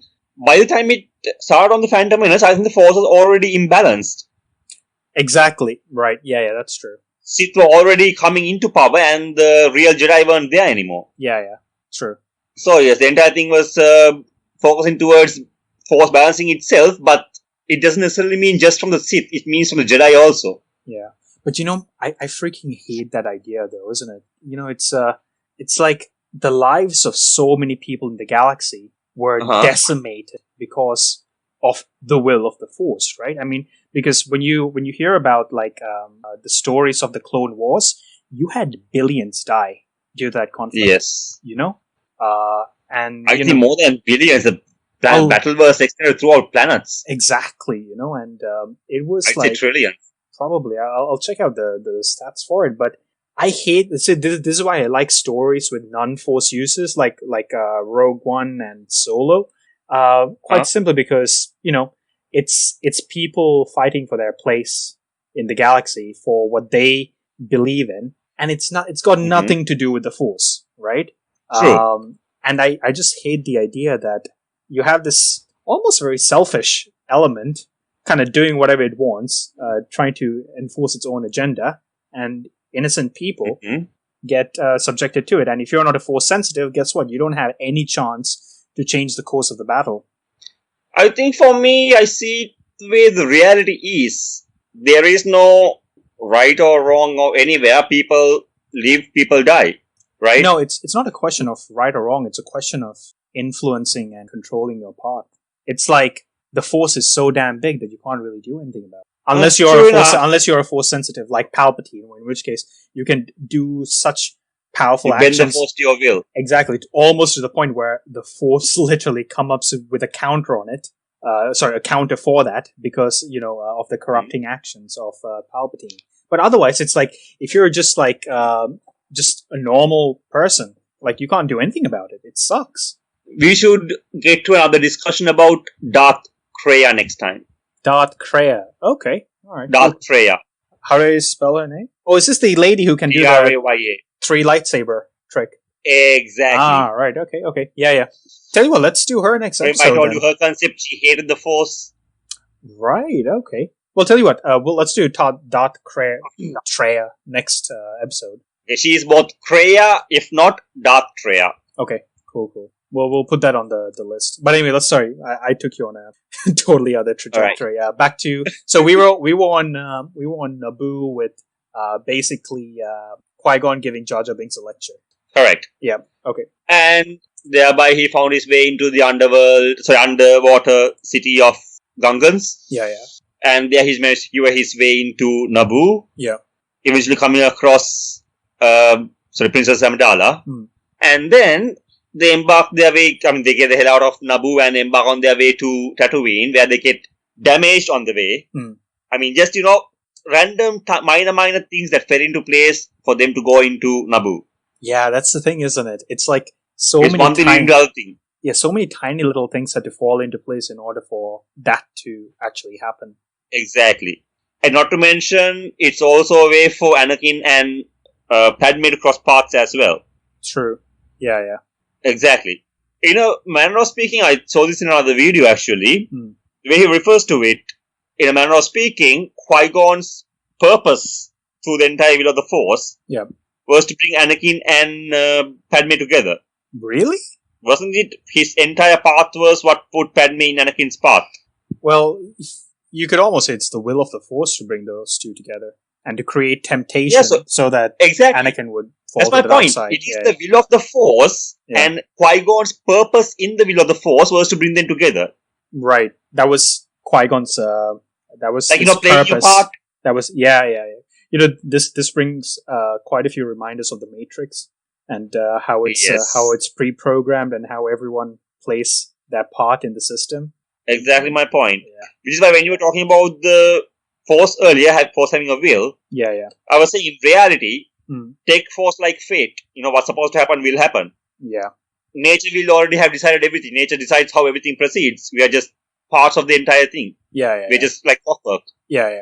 As humans, we have a certain understanding of ourselves, but we don't have the understanding of the entire system, right? No, we're still figuring it out. Exactly. So Force is also kind of like that. Right. Yeah.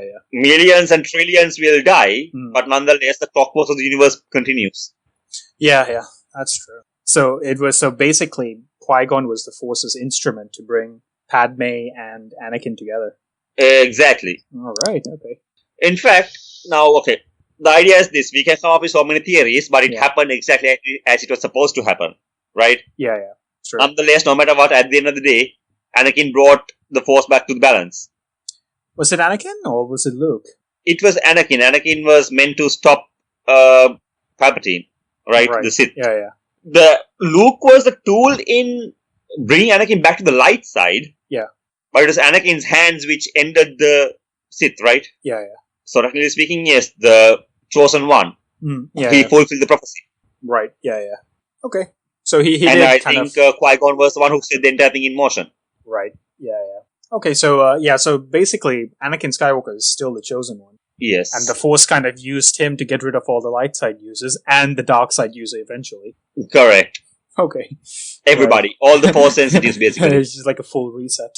Jumpstart the system. I'm sorry, restart the system. Yeah. Exactly. Yeah. All right. Okay.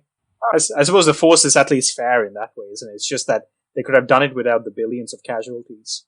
Exactly. And I don't think there can actually ever be a balance in the Force. Yeah, no, I don't believe it either. I think it's a system that's constantly in a state of imbalance. Now, and for example, think about it. oscillates.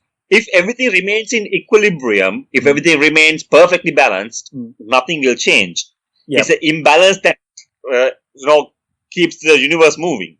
Yeah, exactly. Yeah, that's true.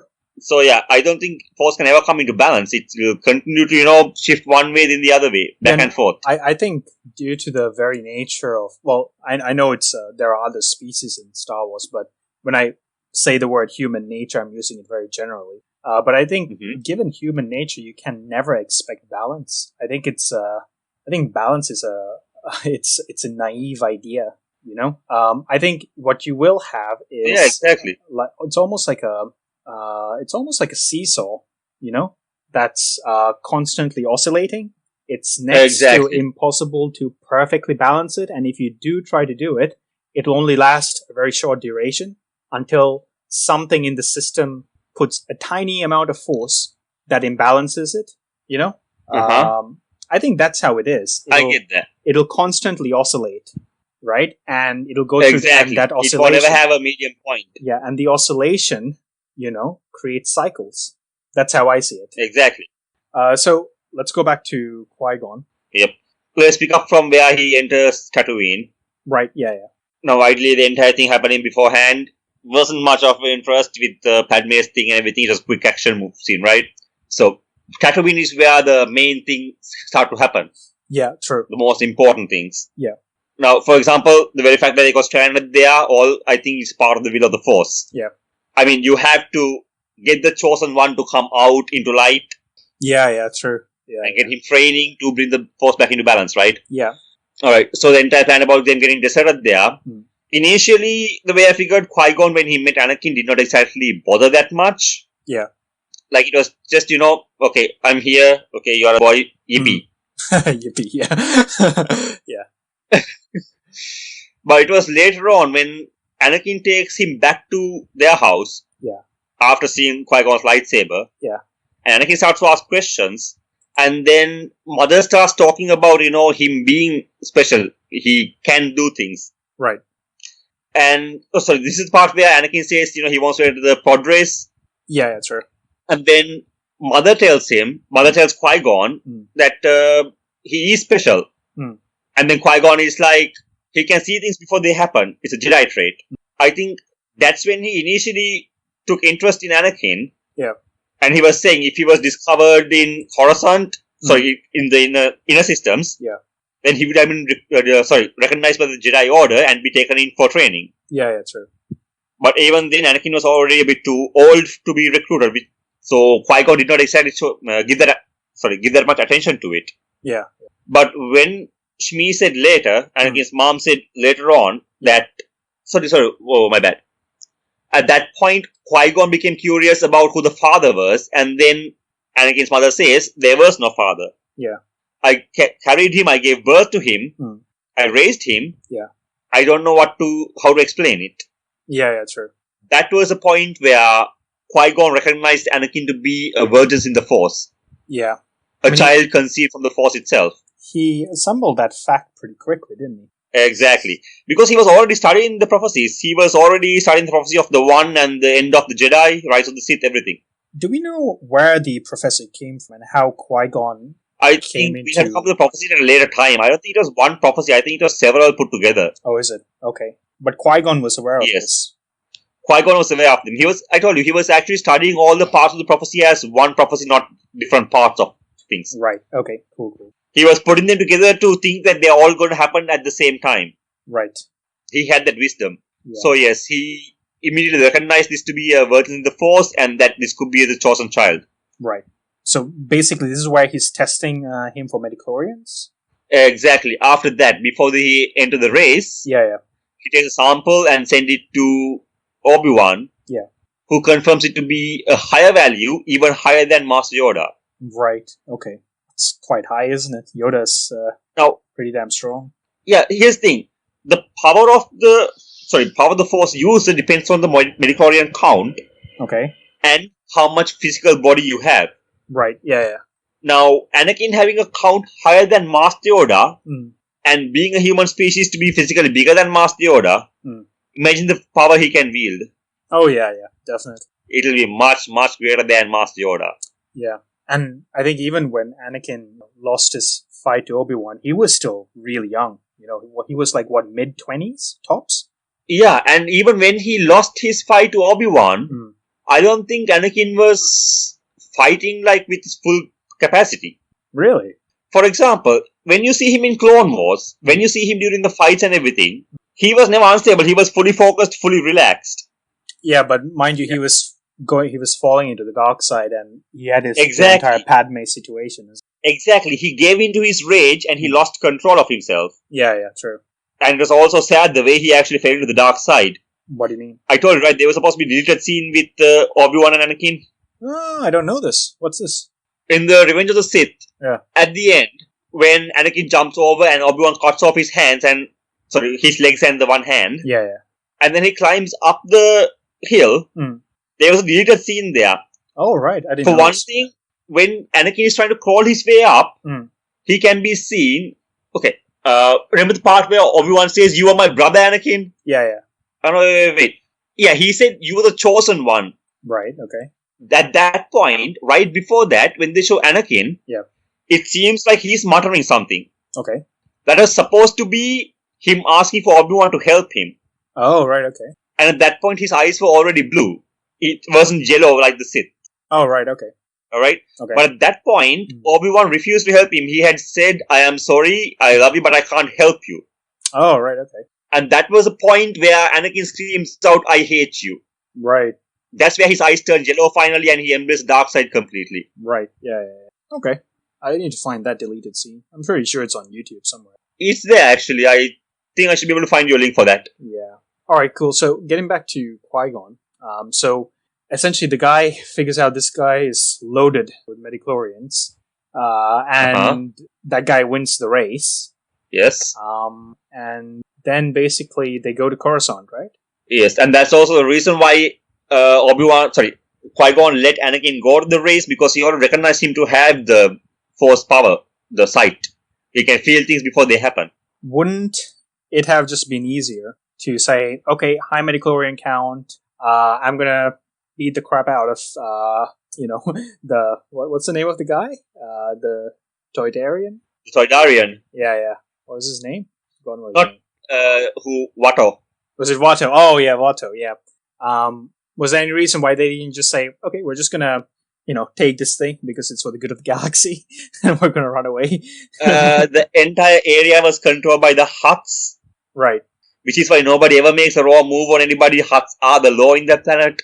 Yeah. True. And they had no way off the planet. That's why they are in the planet in the first place. Right, okay. Yeah, I don't think that would have worked very well. Yeah. Could have made it work, though. That would have been a good fight.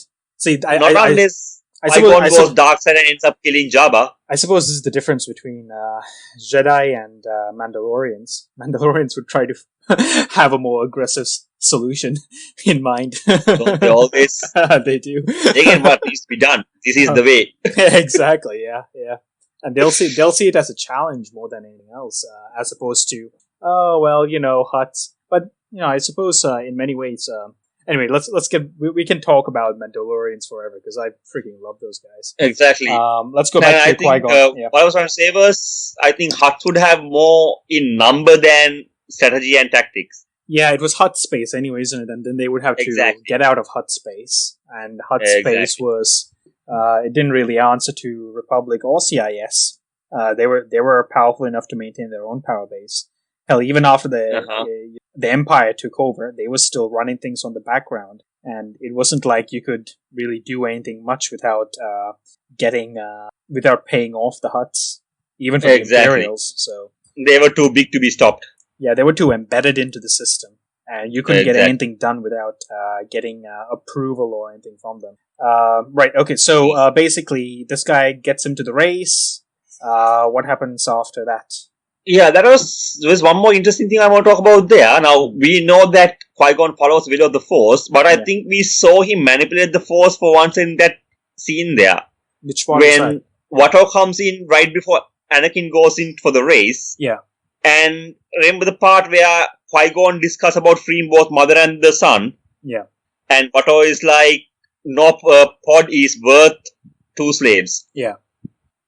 And then Qui-Gon says, fine, then we'll toss for it. Right.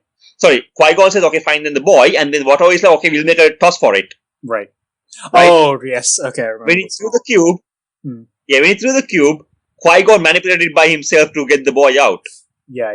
So that was kind of like not really letting the Force play out, isn't it? Oh, you could say that the Force made Qui-Gon do it. Yeah, I think he was just playing for the Force's team. Yeah, true. Yeah, it's a hard thing to figure out, isn't it? Kind of. Yeah. Anyway, so he wins, takes the kid away.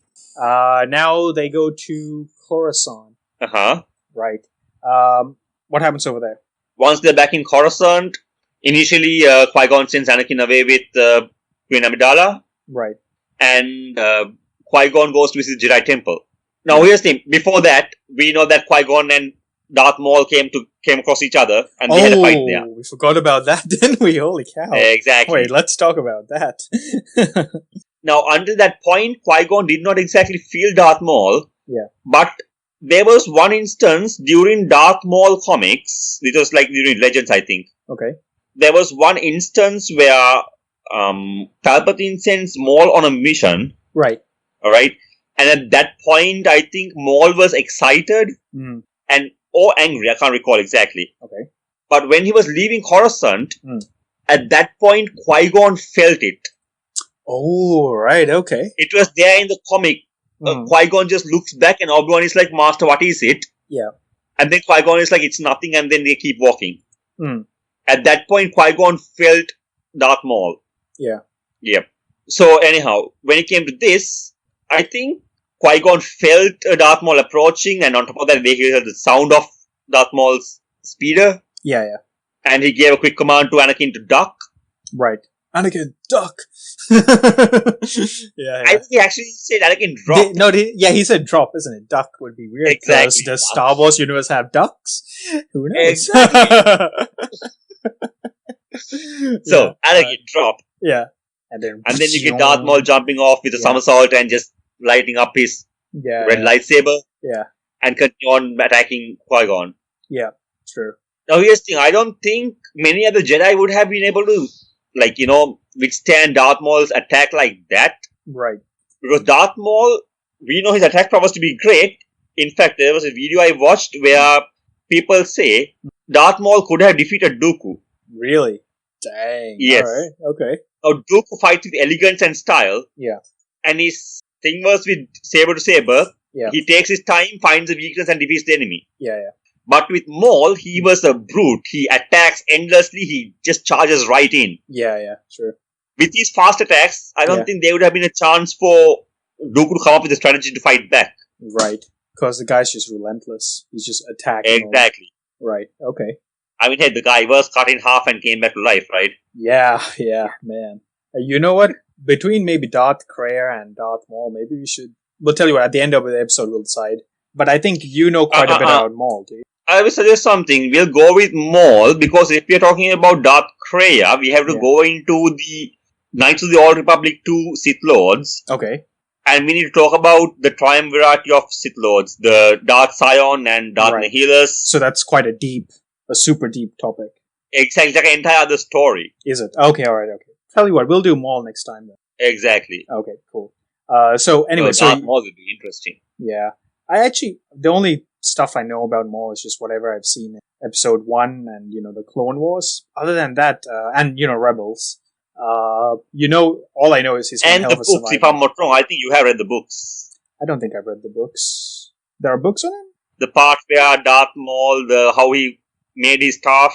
I've seen a video about how he, forged his crystals under, meditation and intense pressure and stuff, but that's all I remember. I don't know much about Darth Maul. Let me put it this way. He was meant to take a lightsaber off a Jedi who had isolated himself in a planet. Okay. When Maul went to fight him initially, I think the Jedi let's hold this back for the actual Maul. Alright, sorry. Let's get back to Qui-Gon. Why did you say Qui-Gon was the only person who could have probably held off Maul? Because of the sudden attack and sudden brute force. I mean, come on. The Jedi did not believe the Sith were back, right? Yeah. They weren't prepared for an enemy that aggressive. Right, okay. None of them were. Even I think Obi-Wan managed to fight him off in the end of Phantom Menace because he already knew. Right. But if they had the element of surprise on their side. Exactly. Okay.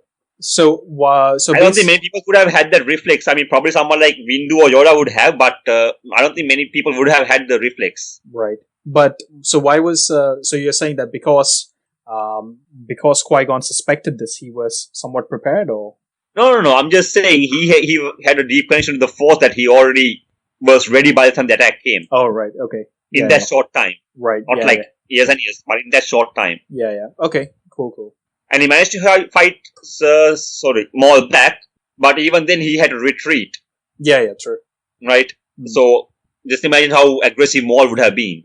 Yeah. Wasn't what we know is when he jumped back on the ship, when the door closed, he just fell back down, panting. He was already tired. Yeah, true. So, how did he, Sorry, you're going to ask something? Yeah, what was Qui-Gon's preferred form of fighting? Sorry? What was Qui-Gon's preferred form of lightsaber combat? Form 4, Ataru. Right. Isn't that the more acrobatic of the ones? Or? That is the more acrobatic of the ones, but we'll get to that in a while. Okay. Alright, cool. Right. So, basically, he fights Darth Maul, survives, and he gets back to Coruscant. Okay, what happens here?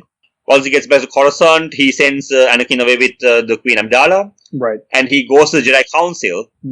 Now, this is the part where he tells about the Sith having returned. Yeah. They were asking tell us about this dark attacker. Yeah. And Qui-Gon was like, I think he is a Sith Lord. Right. That is the point where, who is the guy with the tall head? Ki-Adi-Mundi. There you go, Ki-Adi-Mundi. How did I forget his name? Yeah. So this is the part where Ki-Adi-Mundi says, impossible, the Sith have been extinct for 1,000 years, and then Windu goes on to say that I don't think the Sith could have returned without our knowledge. Right, okay.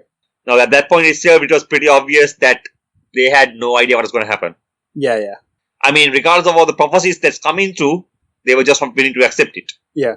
So, once this has been told, they just says, okay, fine, just continue on with the mission until the dark attacker will reveal itself.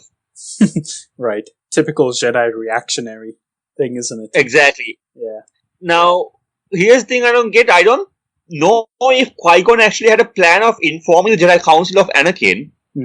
Because at that point they were about to leave. And that's when Yoda calls Qui-Gon back and says, more to save, Master Qui-Gon, do you?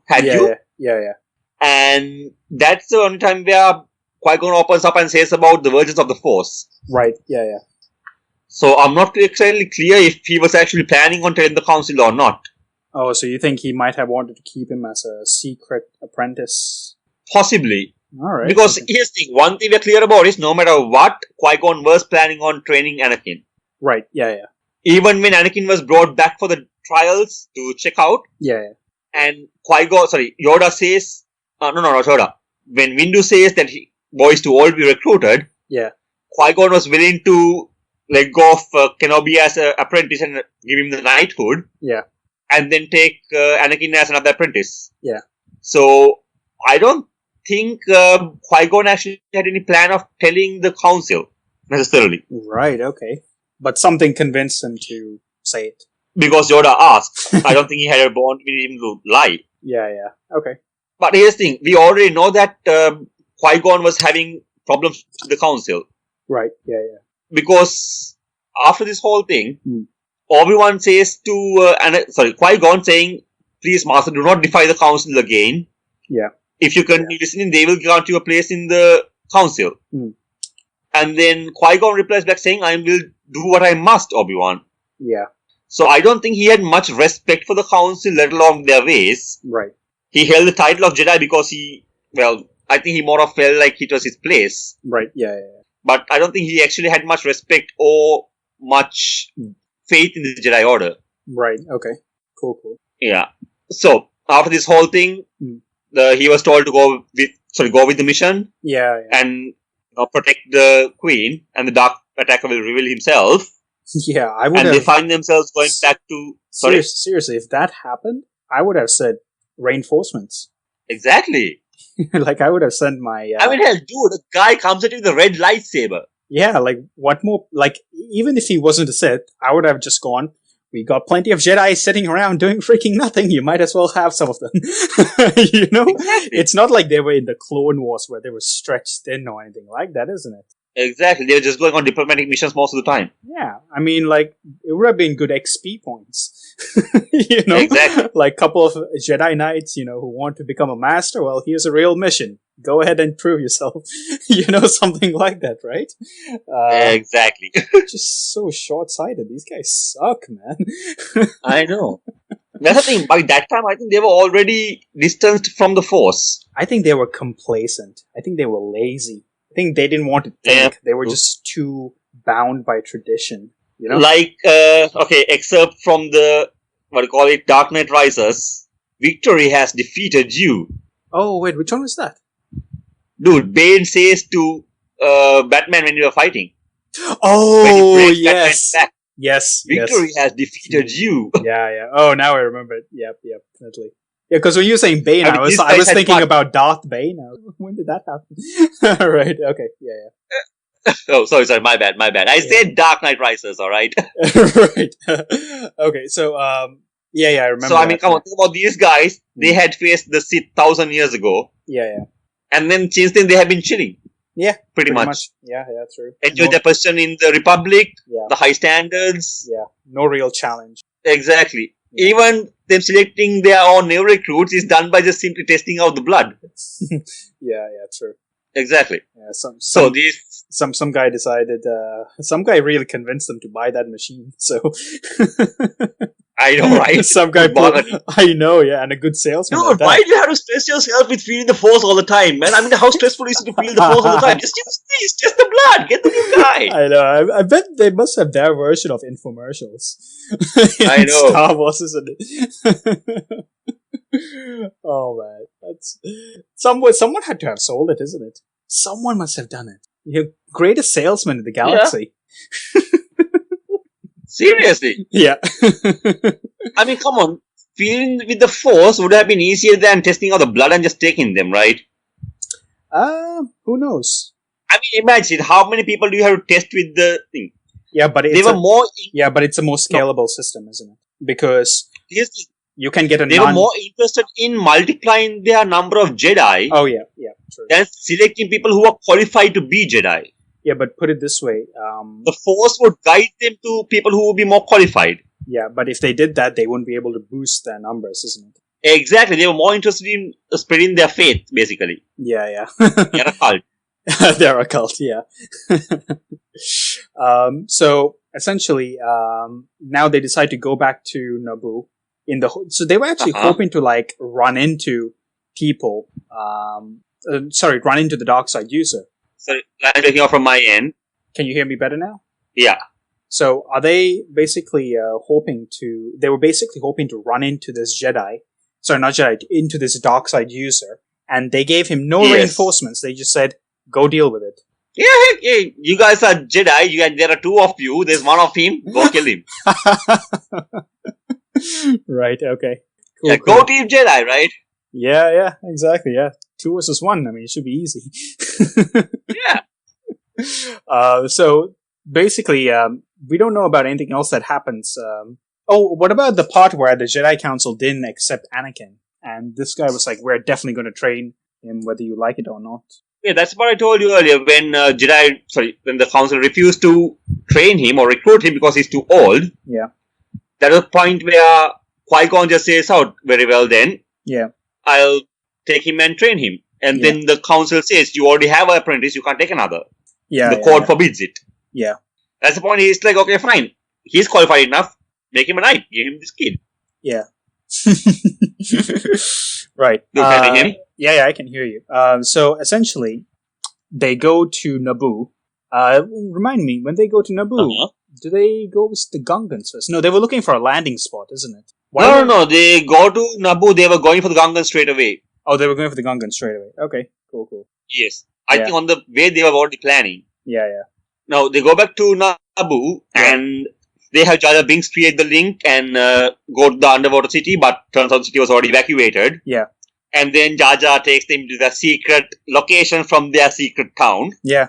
I mean, just imagine, these guys are the worst citizens ever. He is. First he brings strangers into the secret city underwater, then he takes them to the secret hiding place when the city is under attack. Yeah. I mean, what next? Oh, man. Yeah, it's Jar Jar, isn't it? What do you expect? Yeah, and well, not surprised that he technically jump-started the Clone Wars also. Yeah. It's Jar Jar. We can excuse him, Can't excuse anyone else, but, Jar Jar, I'll give him a pass. I know.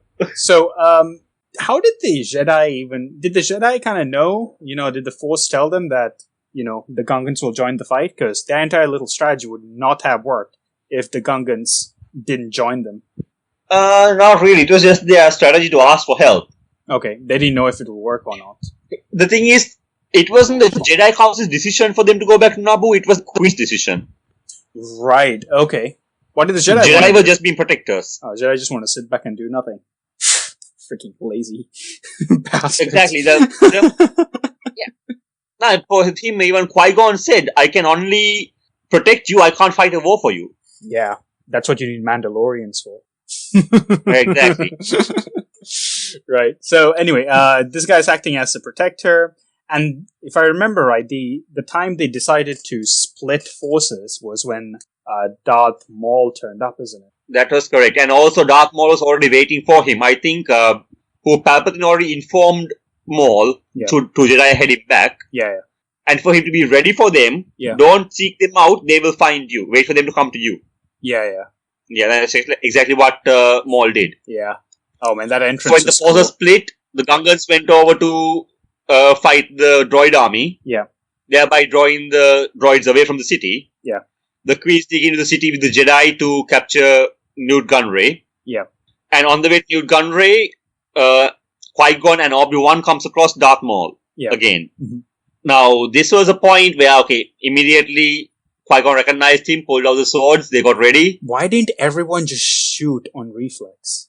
Like For one thing, Qui-Gon simply stepped... Sorry? No, I mean, look, there were like 2 to 3 seconds between Qui-Gon getting in front. Like, I saw that thing turning up in front of me. That's it, man. We're going full automatic on this dude. Sending him back to the next century. His lightsaber even ignite and just shoot the hell out of them. Yeah, I mean, I saw this guy, like, I would have said, like, before we're going in there, okay, let's get all our intelligence together. You ran into this dude. Okay, well, alright, we'll just keep that at the back of our mind. But, that might have just been like an isolated incident. Like, these guys, generally speaking, suck. Alright. When it comes to small unit tactics. Or, just good preparation. Just typical normal preparation. Panaka, right?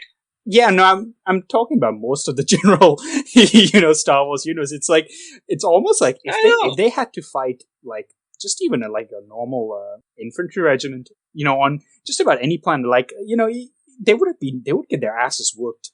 Like, seriously, they would, unless they had like a massive technological advantage, they would get their asses whooped. Like for example, one thing that never sort of fails to sort of and maybe there is a good reason for this. If lasers weren't working on Jedi, why didn't they just switch to like pellet weapons or some kind of physical projectile weapons? That would have worked. I don't think so.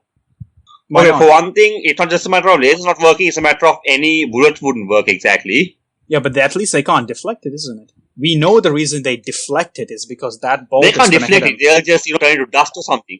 Yeah, but dude, it's like, seriously, I'm pretty sure a couple of But you know soldiers what? here can kill a Jedi. Easy. Okay, thinking about it, it just came across my mind. Yeah. You can't fire lasers, alright? Okay. Lasers will bounce back. You can't fire bullets, because bullets will melt upon contact, right? Okay. But what if you made a bullet out of something like portrayed? That would work because they were making armor out of cortoses. Exactly. I mean, they're supposed to be lightsaber resistant. Oh, by Wouldn't the way, be able to pass through the blade to the... By the way, cortosis is definitely back in action because I was reading Thrawn Alliances and they were making cortosis covered droids and cortosis covered clone armor. And when a lightsaber comes into touch with cortosis, it short circuits. It's not just resistant; it actually short circuits the lightsaber. All right. Yeah. So because I think cortosis is supposed to absorb power. I think it probably sucks out all the energy of the blade. It does something. I don't know what the right mechanic is, but it definitely short circuits. So remember when I was talking about the Ray theory? No, not the Ray theory. Sort of fan fiction version of how the fight should have gone. So basically, when Ray's lightsaber would have come into contact with this guy's cortosis arm, that would have short circuited, and that would have been the perfect sort of opening to lightsaber through the chest for fair enough. Yeah. But anyway, so cortosis bullets, that's an interesting concept. From what I've read, cortosis is super rare. So maybe what you'd have done is you would have hired a bunch of bounty hunters instead of, your box standard troopers and, arm them with special weapons and sort of let them have a go at it. But to be honest, I think bullets would have worked just fine because the rate of fire of normal bullets seem to be far higher than the lasers that we see in Star Wars. True enough. And I honestly think if you combined a squad with lasers and bullets, they would have been able to take down a Jedi easy, or even a Sith for that matter. I'm just so surprised that when they were in Naboo, they're coming up to this corner. By the way, they were in a gunfight with the droids already, right? Because they were trying to get those fighters off the ground. And was soon after running into initial point there was a gunfight in the ground level. Yeah. Then soon after running into Maul as well. Yeah, exactly. So they were already fighting with the droids. The ships, the Naboo starfighters took off. They came back in after that, and hell, as far as I'm concerned, anyone who doesn't look human, basically anyone who doesn't look human and looks like could be a separatist, I would have gone trigger happy on the dude, by the time Qui-Gon was like, "This is our fight," I would have emptied an entire magazine on the dude.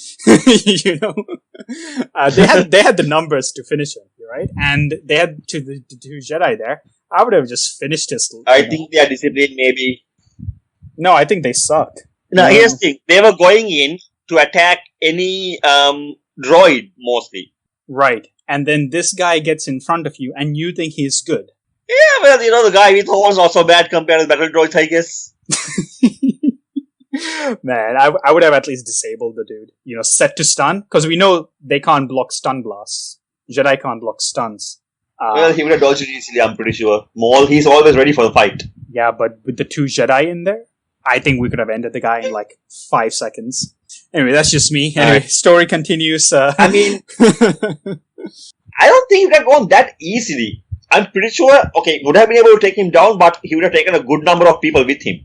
Oh, yeah, definitely. But basically, they led the element, because the guy had the element of surprise already by turning up there, and they failed to seize the initiative by attacking aggressively when they should have.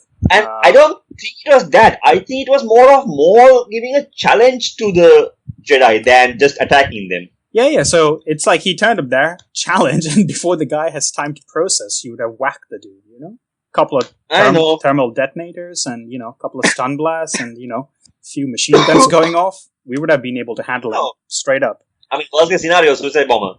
Well, they weren't. Here's the thing: they weren't prepared for that, though, isn't it? So that would have been one way to handle him. But in essence, they had blasters already. They had thermal detonators already. They were geared up to fight droids. Okay, blasters I would agree with. Thermal detonators I would not. He will just force push them back into the fellow who threw it. Okay, fair enough. Yeah. That would have been bad. But definitely blasters. Again, I don't think would have taken him down. Here's the thing. That instinct, the moment you see the character and reach for the gun, right? There is a change in your mental state. Okay. The sudden reaction, right? Right.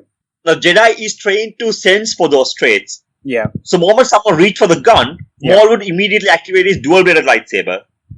And dual-bladed lightsaber will have a far better chance of deflecting all the balls than anyone else. Yeah, but even Kiad Mundi, he got taken down, but if he had dual-bladed lightsaber, he would have had a better chance, I think. Yeah, but what I'm saying is, because there were, 20-odd soldiers and 2 Jedi, you could have ended that fight quickly. Very quickly. I'm pretty certain. But anyway, let's go back to the sort of storyline. So, essentially, they split up, and those guys who, what's his name? Qui-Gon and Obi-Wan start fighting, Maul. Correct. Yeah. So, now, what we know is, from the beginning point of that fight, Qui-Gon and Obi-Wan both resorted to Ataru. Oh, both of them. Okay. All right. Yes. Yeah. The way they held their lightsabers in the initial point. Right. Those are Ataru moves. Okay.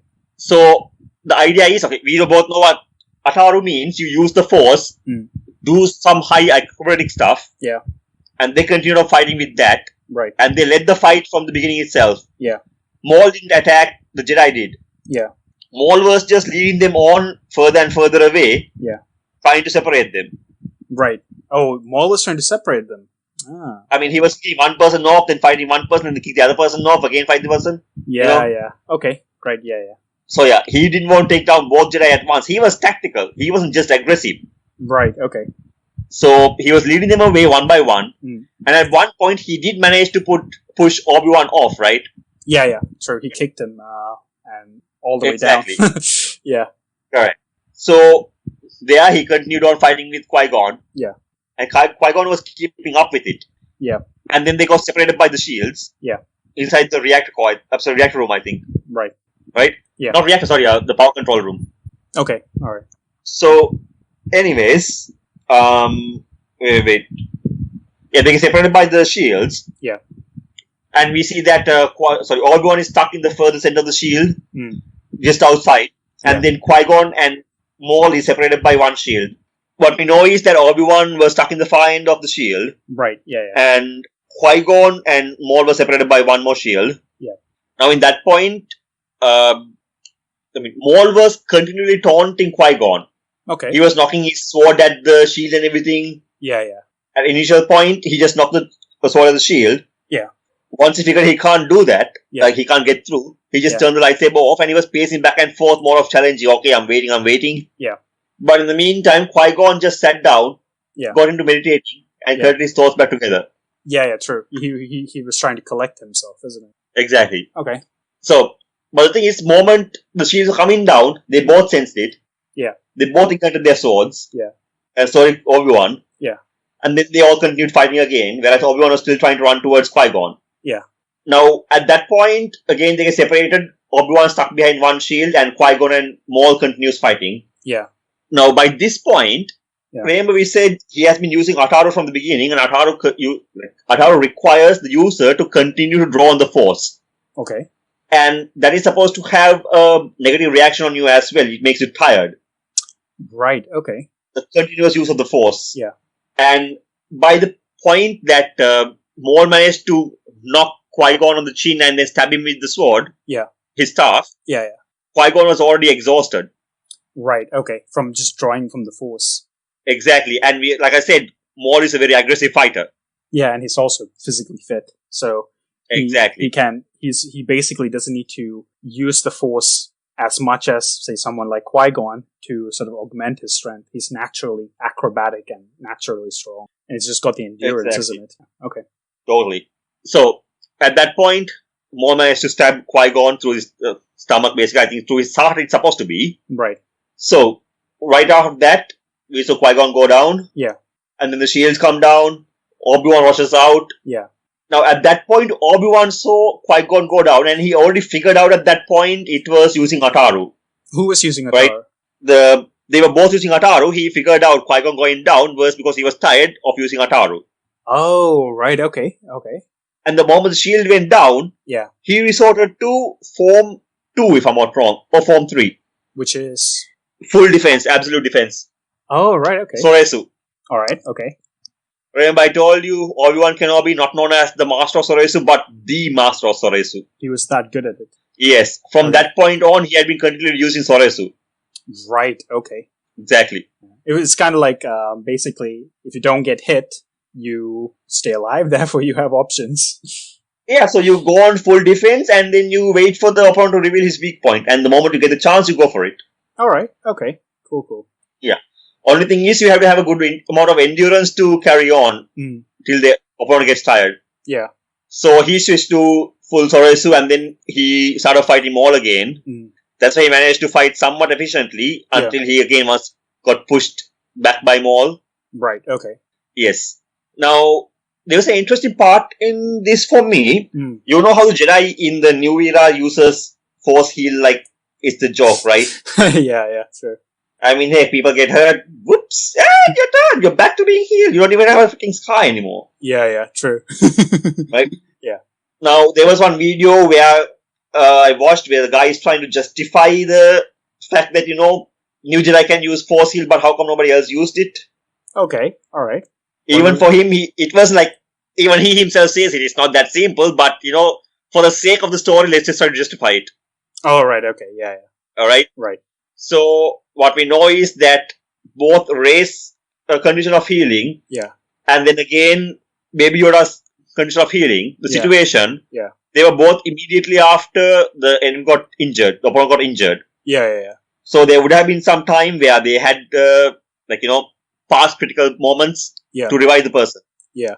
Even Obi-Wan Kenobi, he was able to use force heal. Right, yeah. It was shown in A New Hope. Really? Where, yes, Luke had gone down after fighting Tusken Raiders. Yeah. And then Obi-Wan comes up to him, touches his forehead, and he wakes up. Oh, right, okay. Now, general idea is that Obi-Wan just touched him and he just woke up. Yeah. But the actual moment is supposed to be that Obi-Wan touched his head and Luke woke up without any headache or disorientation or anything. Alright, okay. Yeah. So there he used force heal. So the general theory is that for this moment where Qui-Gon got stabbed and Obi-Wan ran up to him and couldn't heal. Yeah. We don't know how much time passed between the time Obi-Wan was hanging from that thing and Qui-Gon got stabbed. So a theory would be that by the time Obi-Wan managed to jump up, slice Maul in half and run to Qui-Gon. Yeah. During the entire time that lapsed between that moment and Qui-Gon getting stabbed, his internal organs could have been shutting down already. Okay. Right. And it could be theorized that Obi-Wan was going to heal Qui-Gon because the moment Obi-Wan ran up to Qui-Gon, Qui-Gon's first response was, it's too late. Oh, I see. Okay. Alright. So it can be theorized that Obi-Wan was going to heal him, but it was already too late for Qui-Gon.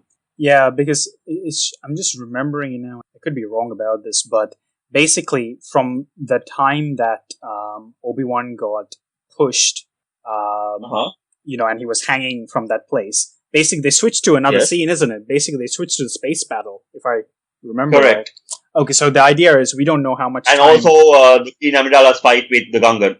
Right. Like, Queen Amidala fought with the Gungan? I mean, the part where they take over the throne room. Oh, alright, okay. I was like, did she just slap Jar Jar? I was just, get the point. Right, okay. So, basically, right, okay, well, it's a valid theory, I suppose, I'm sure... just justifying it. Yeah, the thing though is, it's like, what we don't know is whether force heal is like part of the Jedi curriculum, because I think what they were kind of indicating to, Rey healing people and all that, it's more like, because Palpatine was a manipulator of midichlorians, that's something that Rey also somehow inherited, a sort of power that she inherited. I think that was maybe what Disney was trying to get across, rather than, every Jedi being able to heal. But the manipulation of midichlorians is a knowledge. It's not exactly a power that's inherent. Yeah. So, I mean, we can get into the entire thing about how is such an advanced skill, just a skill that you pick up. But then that's the entire sort of story about Rey, isn't it? It's like, how did she get so powerful? And I don't think Force heal was exactly a common power in the universe, because during the Clone Wars, where, they could have used Force healing like nothing. Not many people had the power. The theory is either it's not a common knowledge. If not, it's possible that the Jedi had the power and never told anybody. Because, common people will want the healing and everything done to them from the Jedi. Okay. So it's one of the two theories. Exactly. Yeah. I'd say probably the more likely one is it was an uncommon power, because it would literally involve manipulation of midichlorians, isn't it? So I'd say that's possible. Pretty forcing the cells to heal fast. Yeah, exactly. So I'd say maybe it was more of a bit of a tabooed power, / people didn't really know how to tap into it, / it wasn't a common occurrence. Maybe it's like you need to have a certain affinity for it, almost like in Naruto, where, you have affinities to certain elements. It's like maybe that's a certain affinity to certain powers in. Let's take Obi-Wan himself, for example. His affinity was towards mind tricks. Really, I didn't realize this. He was one of the most proficient in mind tricks. In these aren't the droids you're looking for. That kind of trick. Exactly. Okay, right. What they say is, where some people will have to collect the Force and still struggle with the mind trick. Yeah. He can just simply wave his hand and do it. Right. So I think that kind of shows that different people have different specialties. They have a talent for it. Other Jedi, we see him using mind trick more often. Right. Okay, that makes sense, isn't it? So I think in any case, even if you tried, like you were saying, even if you tried to save Qui-Gon, his organs would have been failing. Exactly. Yeah. So why did if Atar? So basically, the reason Qui-Gon lost was because he got tired. Yes, and he started losing focus because of that. Exactly. It was taxing on his body. Right. Did Yoda use Atar when he was fighting Sidious? That was pretty acrobatic. Always. Right. Okay. Yeah. All right. Okay. I mean, dude, the tiniest beast jumping around and slashing at you. Come on. Yeah. You can actually hear and you can't even hear it because it's damn tiny. I know, yeah, that's annoying, isn't it? Like, when I'm playing Star Wars Battlefront 2, when Yoda turns up, it's so annoying, man. I mean, it's like, just imagine. This just tiny thing. Like a... Oh, God, it's I hate when Yoda turns up when I'm playing Battle. The guy just jumps like everywhere. Walk into a room with its full... Sorry. It's like you walk into a room with shields around it, and you fire a blaster bolt. Yeah, it's just... It falls out in every damn ball and just come at you. It's trust me, if you ever tried to fight the guy in Battlefront 2, in any case, trying to fight a Jedi when you're like a normal trooper or a battle droid, it's hard. But man, there are certain things you can do, like, if it's like that, my go-to tactic is grab a damn grenade and run towards it. Well, no, it's like, there are certain tactics you can use if you have enough numbers. If you encounter them one-on-one, like, okay, no, you can't do anything unless the guy's already on like really low health. But it's like, if he's, like, for example, there's this map on Naboo, the Naboo T, the sort of palace, and there are these certain pathways. So the deadliest person over there is basically, what's his name? Darth Maul. Cause if he, like, uses his double-ended lightsaber at such close quarters, like, you are screwed, right? Wait, which Battlefront 2 are we talking about? The new Battlefront 2. Alright, I remember the old one. Yeah. Was Yoda? Yeah, Yoda was there in the old one too, wasn't he? Of course, Yoda and Maul. Yeah. Well, in the new one, it looks beautiful. It's amazing. I know. Even with the lack of storyline. I know. Yeah. Anyway, when you're trying to fight Yoda, it's like anyway. When you're trying to fight any Jedi, I think everyone's common tactic is chuck grenades, and use overwhelming firepower. And if you're lucky, you have Jango Fett with you with this, freaking flamethrower, or some kind of weapon that just concentrate everything you have in that. It turns into utter chaos, dude. When a Jedi turns up, it's like, oh shit, everyone just shooting. Like, that's his direction, that's his general, like, rhythm to the battle, right? In it's chaotic, exactly. You're throwing grenades and all that. freaking Jedi turns up, man. It's like freaking messes up. If it turns up for your side, it's awesome, right? If it turns up on the other side, it messes the whole rhythm up. It's like everyone shoot everywhere, and it's like the thing exactly. It's utter chaos, dude. It's total. But anyway, so basically, the guy gets tired. He dies, and what's his legacy though?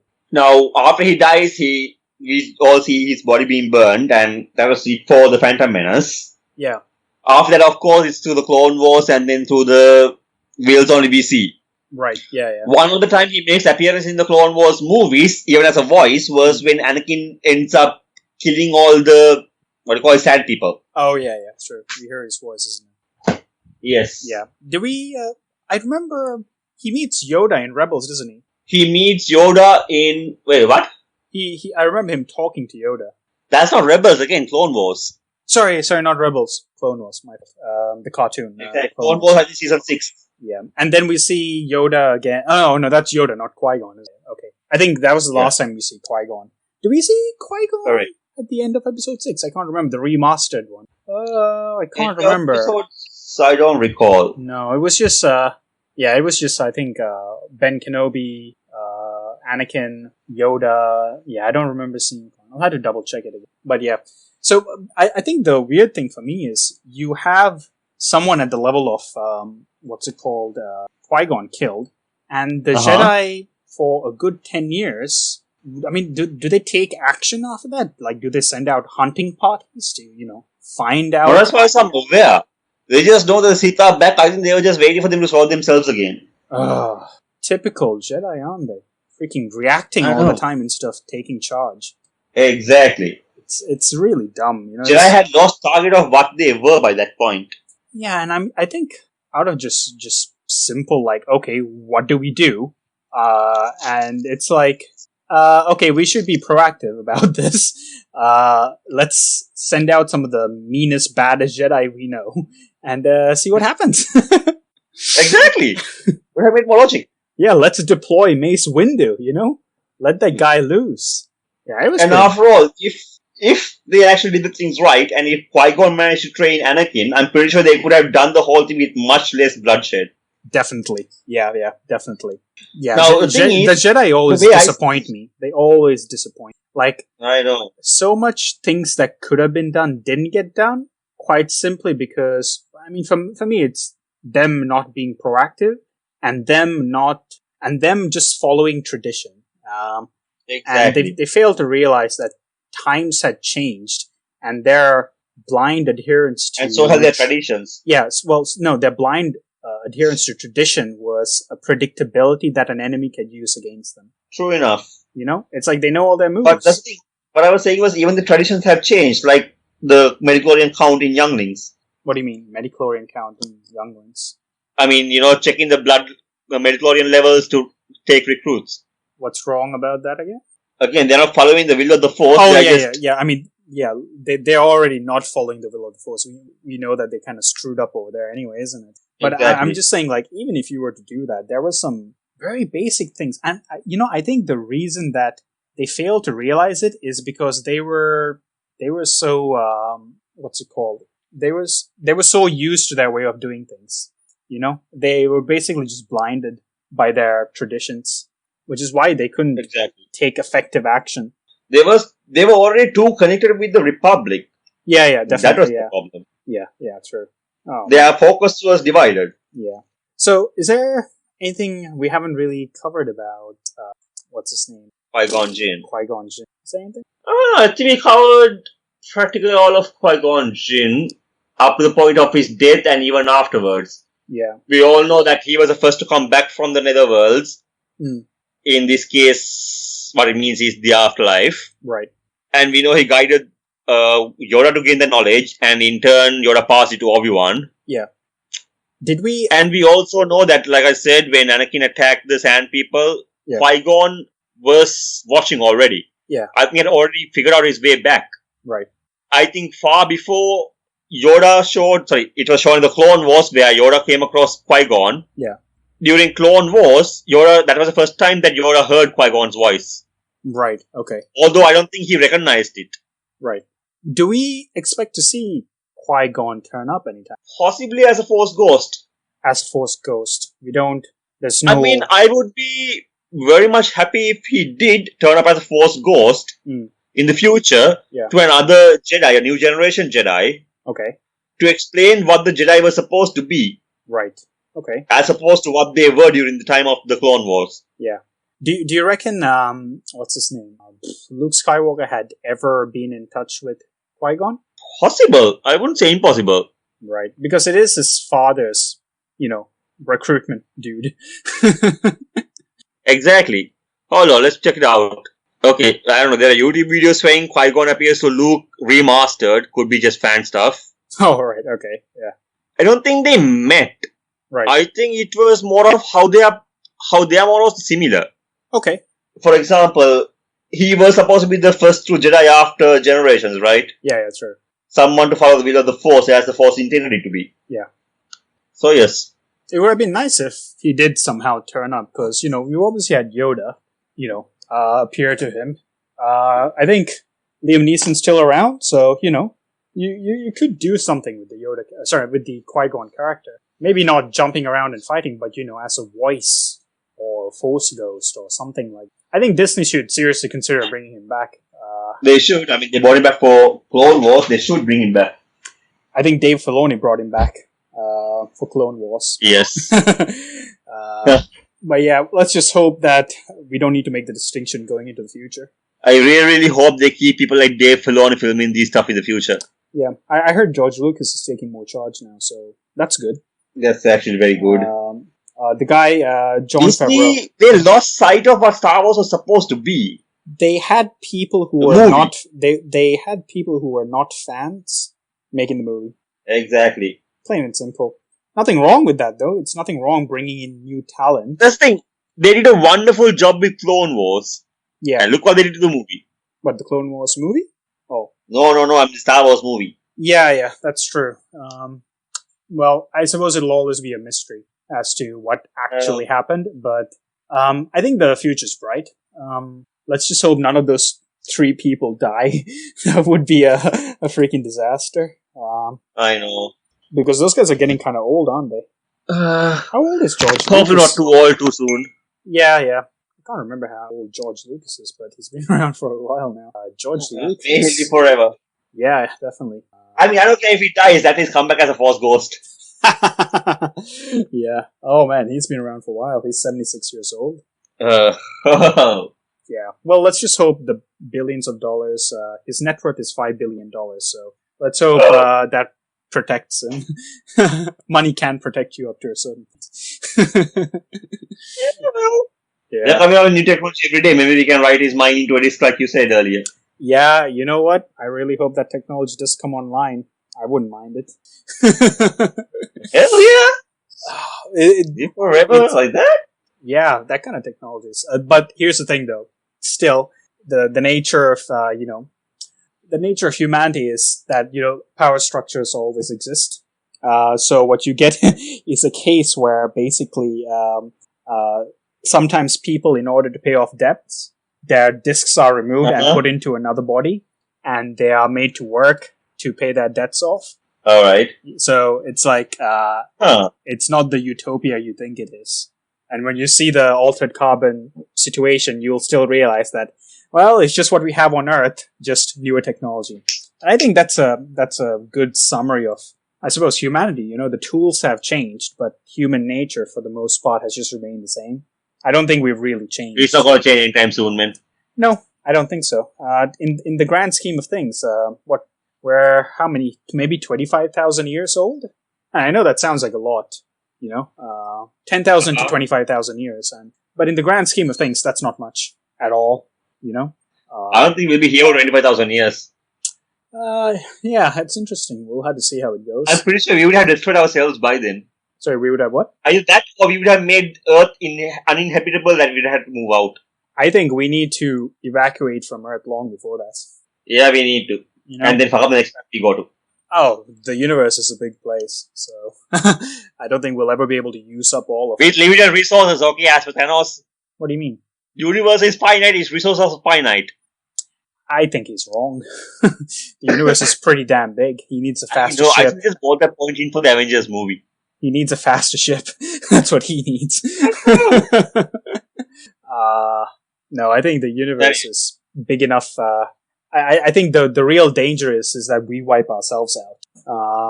Actually, yes. We are our own worst enemy. Yeah, I think the other sort of cataclysmic event is something like an asteroid strike or something, which is why the work which SpaceX is doing is super important, because, we really, really badly need to spread to another system as fast as... Not a system, to another... For a matter of survival. Yeah, just to another planet, or hell, just go to the moon for crying out loud, and, set up habitats over there and all that, quite simply because we need to spread our bets. Moon wouldn't do.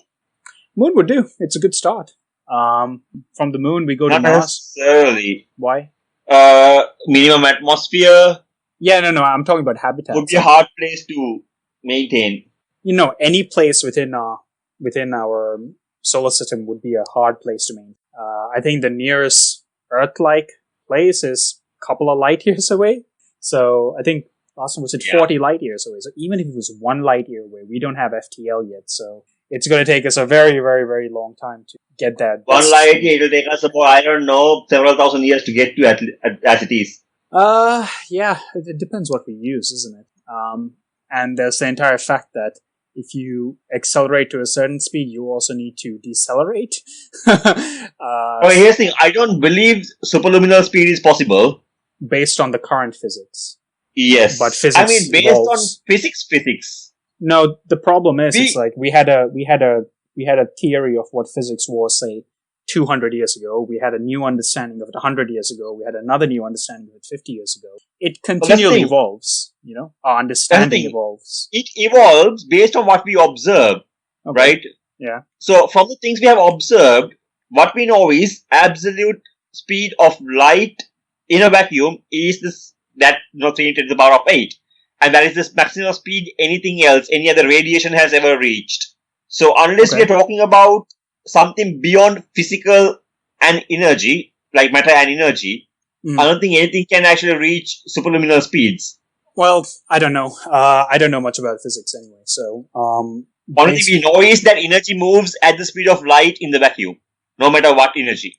Probably. Like I said, gravity. Like I said, I don't know too much about physics, especially... I don't know anything much beyond Newtonian physics. I'm sure there are certain things which maybe like a theoretical I'm not talking about physics. I'm just talking about take the basic physics you learn from school. I'm just talking about putting physics and logic together. Yeah, but you can split those physics into sections. Like I said, my real specialty is Newtonian physics. So there have been so many new things. Like, for example, even the E equals MC squared. I don't know enough to comment on it. Sure, apart from just knowing the equation. But, it's like... all I'm saying I get the theory. Of everything we have observed, what we observed is matter and energy, and everything we have observed, the speed stops at the speed of light. That's the absolute speed you can ever reach from everything we have observed. I don't know. Like I said, okay, maybe that is the case. All I know is that light travels at the speed of sound, and we measure distances using that, because it's a, what the hell did you say? Come again? You said light travels at the speed of sound? Sorry, light travels at the speed of light. Photons travel at the speed of light. Photon travels at the speed of light. So what's that? About 300,000 kilometers per second. And that's a convenient measure of distance. And it really depends, we currently see physics in...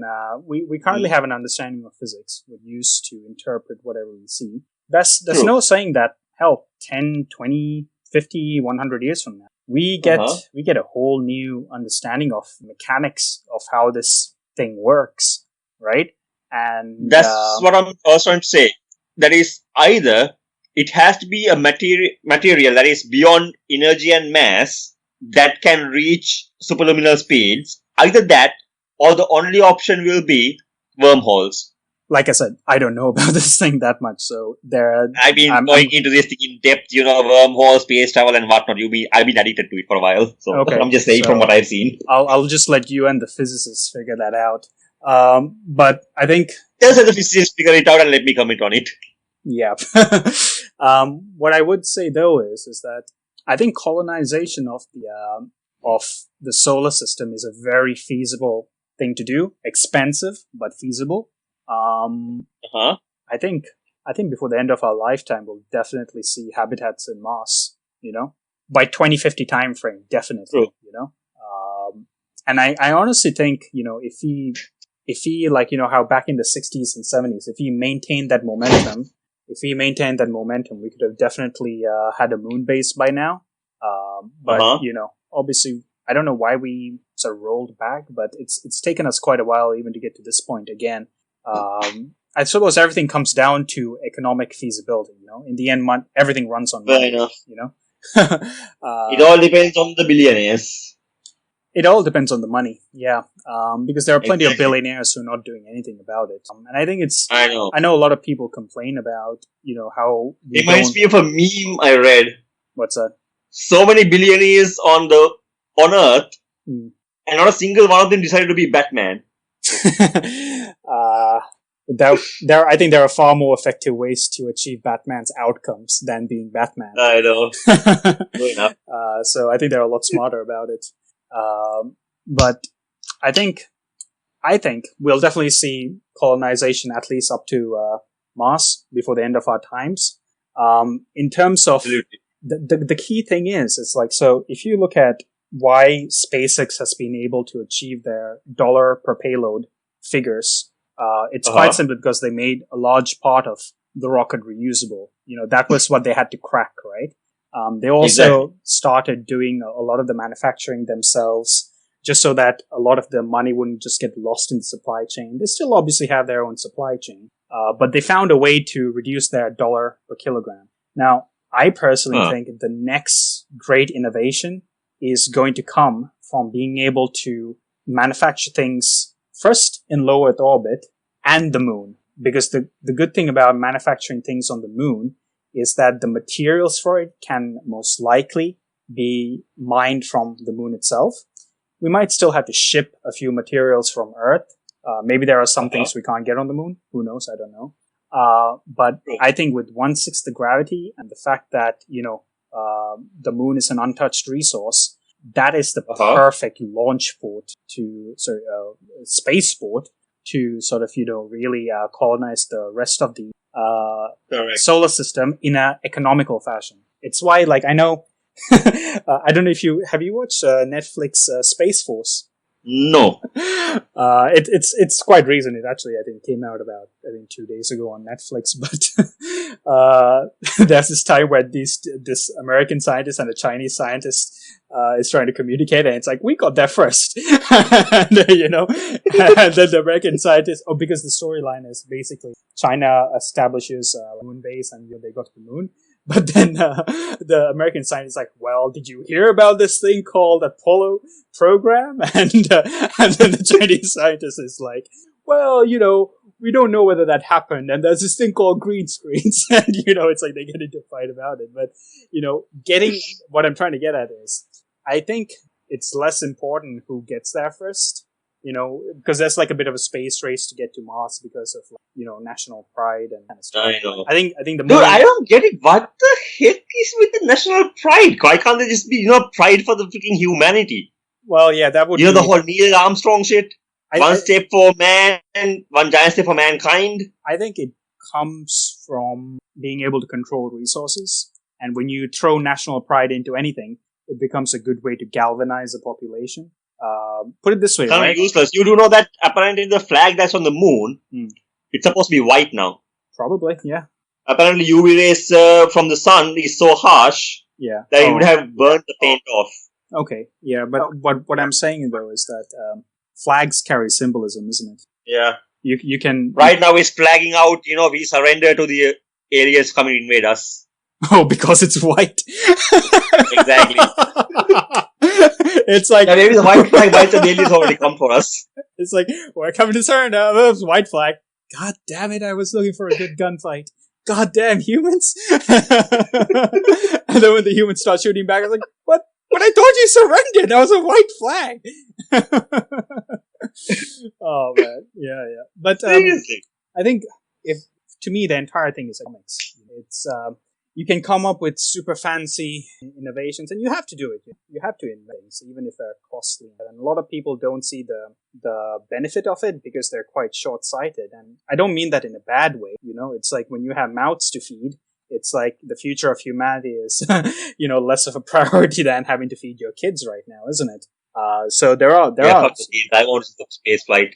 There are definitely pressing needs. But I think you do need to focus on the future, because or at least we need to have people who focus on the future, because without that, if you do adapt a very short-sighted view, I think all of the human race will be in danger, and I know. Unfortunately, with a lot of the politics that is going on right now, let's just say I'm glad there are people like Elon Musk who are, looking really, really far into the future and doing things about it.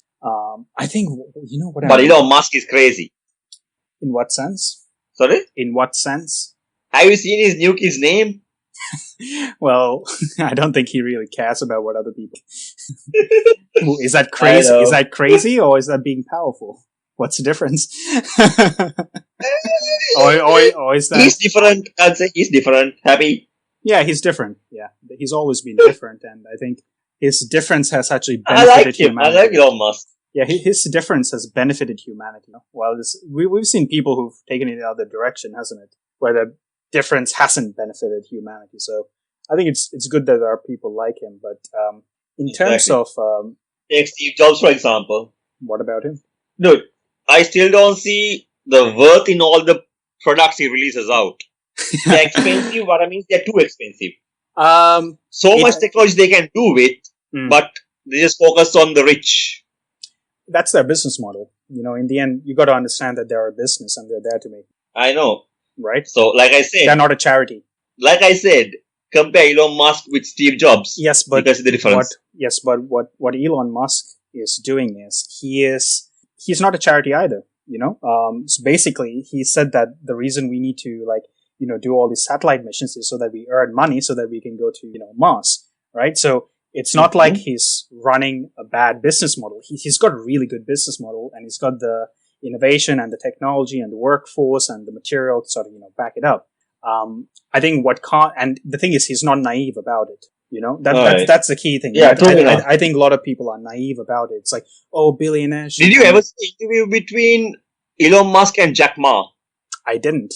You should definitely check it out. Okay. Was it comical? Dude. Or what was it?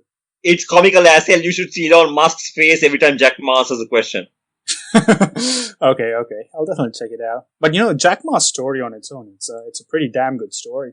It's a story of resilience. Yeah, but, no, you can't call a guy... He's an idiot. You can't I get it. Okay, he managed to get a massive business going and all that. I get it. Yeah. But he is such a short-sighted man. I mean, okay, purely business. I'm not saying he's not smart in that way. Pure business, he would have done amazing. But when it comes to the general stuff, and especially, science, humanity, future stuff, AI... Well, it depends on how you measure intelligence, isn't it? Exactly. Like I said, in his field, he is awesome, but... yeah, but that's the thing, isn't it? You can't like very few people can be good in all fields. I think Elon Musk represents an anomaly, and a good anomaly at that. That's the thing. I'm not talking about scientific knowledge here, alright? Okay. It's the way he compares AI to human knowledge and things. It's not the way a general person would even comment on them. Well, what did he say? I think it's better if you just watch the video. Okay, right. Yeah. He just acts like, none of it matters. Even going to Mars doesn't matter. I think it doesn't matter to him. Exactly. Right. Like I said, from his perspective, the business part, he get it. But... Yeah, but I think what you just watch the video and then we'll have this conversation. Yeah, but what you need to realize is that a lot of people are like, right? Yeah, that's true. So in many ways, he isn't. He's a representation of your general population, right? Dumb but rich. No. I think he's put it this way: you can't get that rich without having some level of intelligence, right? I do. That's why I said from his field, he's done amazing. Oh yeah. I think the key thing to notice about Jack Ma is how resilient he is, I think the other thing about Jack Ma is just how adaptable he is. Because put it this way, like I don't see anything wrong with, for example, for me, if I say something now, I am totally okay with a year from now just totally changing my position on it, because as new information becomes available, I don't see the value in holding an old perspective, especially if that old perspective is proven to be false. It's like true enough, exactly. I don't see the point in being right when, for the sake of being right. There's no point in it. There's no value in that. I think maybe, I think here's the thing, right? Jack Ma is probably a lot smarter than we give him credit for. Yeah. Right. And a lot of his views are probably, here's the thing, right? So when we think about someone like Jack Ma, we need to think about who his bigger audience is. And a lot of his audience would be, say, people in China, right? Right. I don't think we understand Chinese culture well enough because imagine your understanding of a culture as a lens, and you look at a person through that lens, right? I personally think, and I know I don't think I understand the Chinese well enough to get an accurate read on Jack Ma. Fair enough. So his entire theater, which he did, might have been just to solidify his position as, a bit of a savior of the Chinese people, or, a bit of a father figure or a powerful figure of, the Chinese people, which, mind you, is 1 billion plus. Interesting way of looking at it, actually. Yeah. That's a very interesting way. It's something, funny enough, coming back to Star Wars, it's something which I noticed from Thrawn was how he would study art and texts and stuff like that, and he would use that to draw generalizations about how a species might react. But I think that same understanding is applicable. The way he was evaluating Syndulla? He evaluates quite a few people through that sort of lens. And he draws generalizations, but he himself admits that when it comes to a tactical level, it might not be very useful. But anyway, what I'm trying to get at is that we shouldn't judge Jack Ma too harshly. We should just take it as information and try learn from it, Fair enough. Yeah. I wouldn't disagree with that. Yeah, because I know Elon Musk is awesome, but to be fair, maybe maybe we just have a cultural bias. Maybe there's a certain way of thinking, that appeals to us a lot more. And put it this way, right? A lot of the things that really powerful people, really rich people like that say, there are publicists who tell them what to say. There are strategists who tell them, here's how you should, put yourself out there. So I don't think, even when they say Elon Musk is like just firing off Twitter stuff, left, right, and center. Okay, he might be doing that, but I think it's guided by an overall strategy. I don't think. When you actually said that, I actually feel sad for the guy who's giving strategy for Trump. I think, no, it's like, I'm pretty sure Trump is guided by his own version of logic. Right? I don't think he actually listens even to his own strategy people. Maybe. Half the time he just blurts something and people have to come back and correct it. Yeah. So I actually feel sorry for the guy who's actually giving the strategy because Trump is doing his own show. But you know what Trump has successfully done, right? He has forced his environment to react to him. Now everyone looks at Twitter to know what his next policy position is, right? Instead of the typical, I'm going through the Senate, I'm going to do X, Y, and Z, blah, blah, blah. He's totally upended the situation to the point where people need to react to him. And a lot of Washington is not rigged for that kind of, I don't want to call it conflict, but, for lack of a better phrase, conflict, right? He's basically taken the initiative away from them. He's become unpredictable. And people don't like unpredictable. Yeah, people don't like unpredictable. It's why we have weather satellites. We don't like unpredictable weather, right? I know. I can't remember who said this, but we don't like surprises. We just like good surprises, right? I don't remember that phrase. I can't remember who said that. Someone said it, but we don't like bad surprises. We just like the good surprises. So I think in many ways, Trump is setting a tempo. And, when you're in conflict with another side, setting the tempo of the fight gives you massive advantage, and I think that's something he has successfully done. And, here's what I'm always saying about people who reach those levels of power or, that level of, monetary goals or whatever you want to call it, it's better to study them rather than draw opinions of them, Sorry? It's better Rather than draw opinions or conclusions on them. It's just better to study them and just observe carefully, because there might be a thing or two that you learn. Because because you tell me what's the point in deriving a conclusion? Like, what's the point? Unless you had the intentions of political office, right? And you wanted to turn Trump into the enemy to trump up your own campaigns, right? To show yourself as the anti-Trump. There is no point in drawing a conclusion. Like, where's the profit in it? There is no point. Well, at least in Trump's case, comical value. Yes. Okay, yeah. So, a feeling of goodness. I get it, right? Yeah. Good. Yeah, comical value. Man. Absolutely. Okay, I get your perspective from that, but I think we have comedians to do that, isn't it? We have some really good comedians to do that.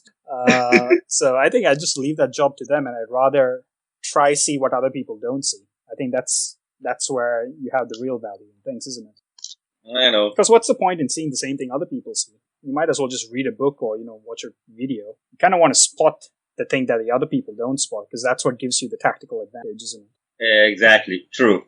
Yeah, but anyway, Qui-Gon. How did we get here? I don't know. According to space travel and the SpaceX and then, Musk and now Trump. Yeah. Okay, we just went a bit sideways, but I think it was a good conversation. Actually, I started uploading our podcasts, and in that, let me just read to you what's the description I put in there, because I think this is a bit somewhat accurate. Actually, no, let me go to the Twitter page to tell you exactly the description I put there.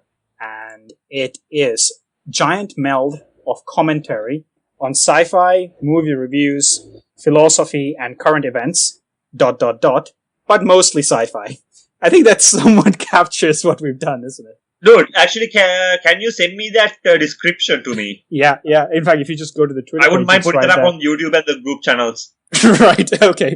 So you can just put it there. It's there you have the Twitter account details anyway, isn't it? So I think we can bring the, the Qui-Gon chapter to an end.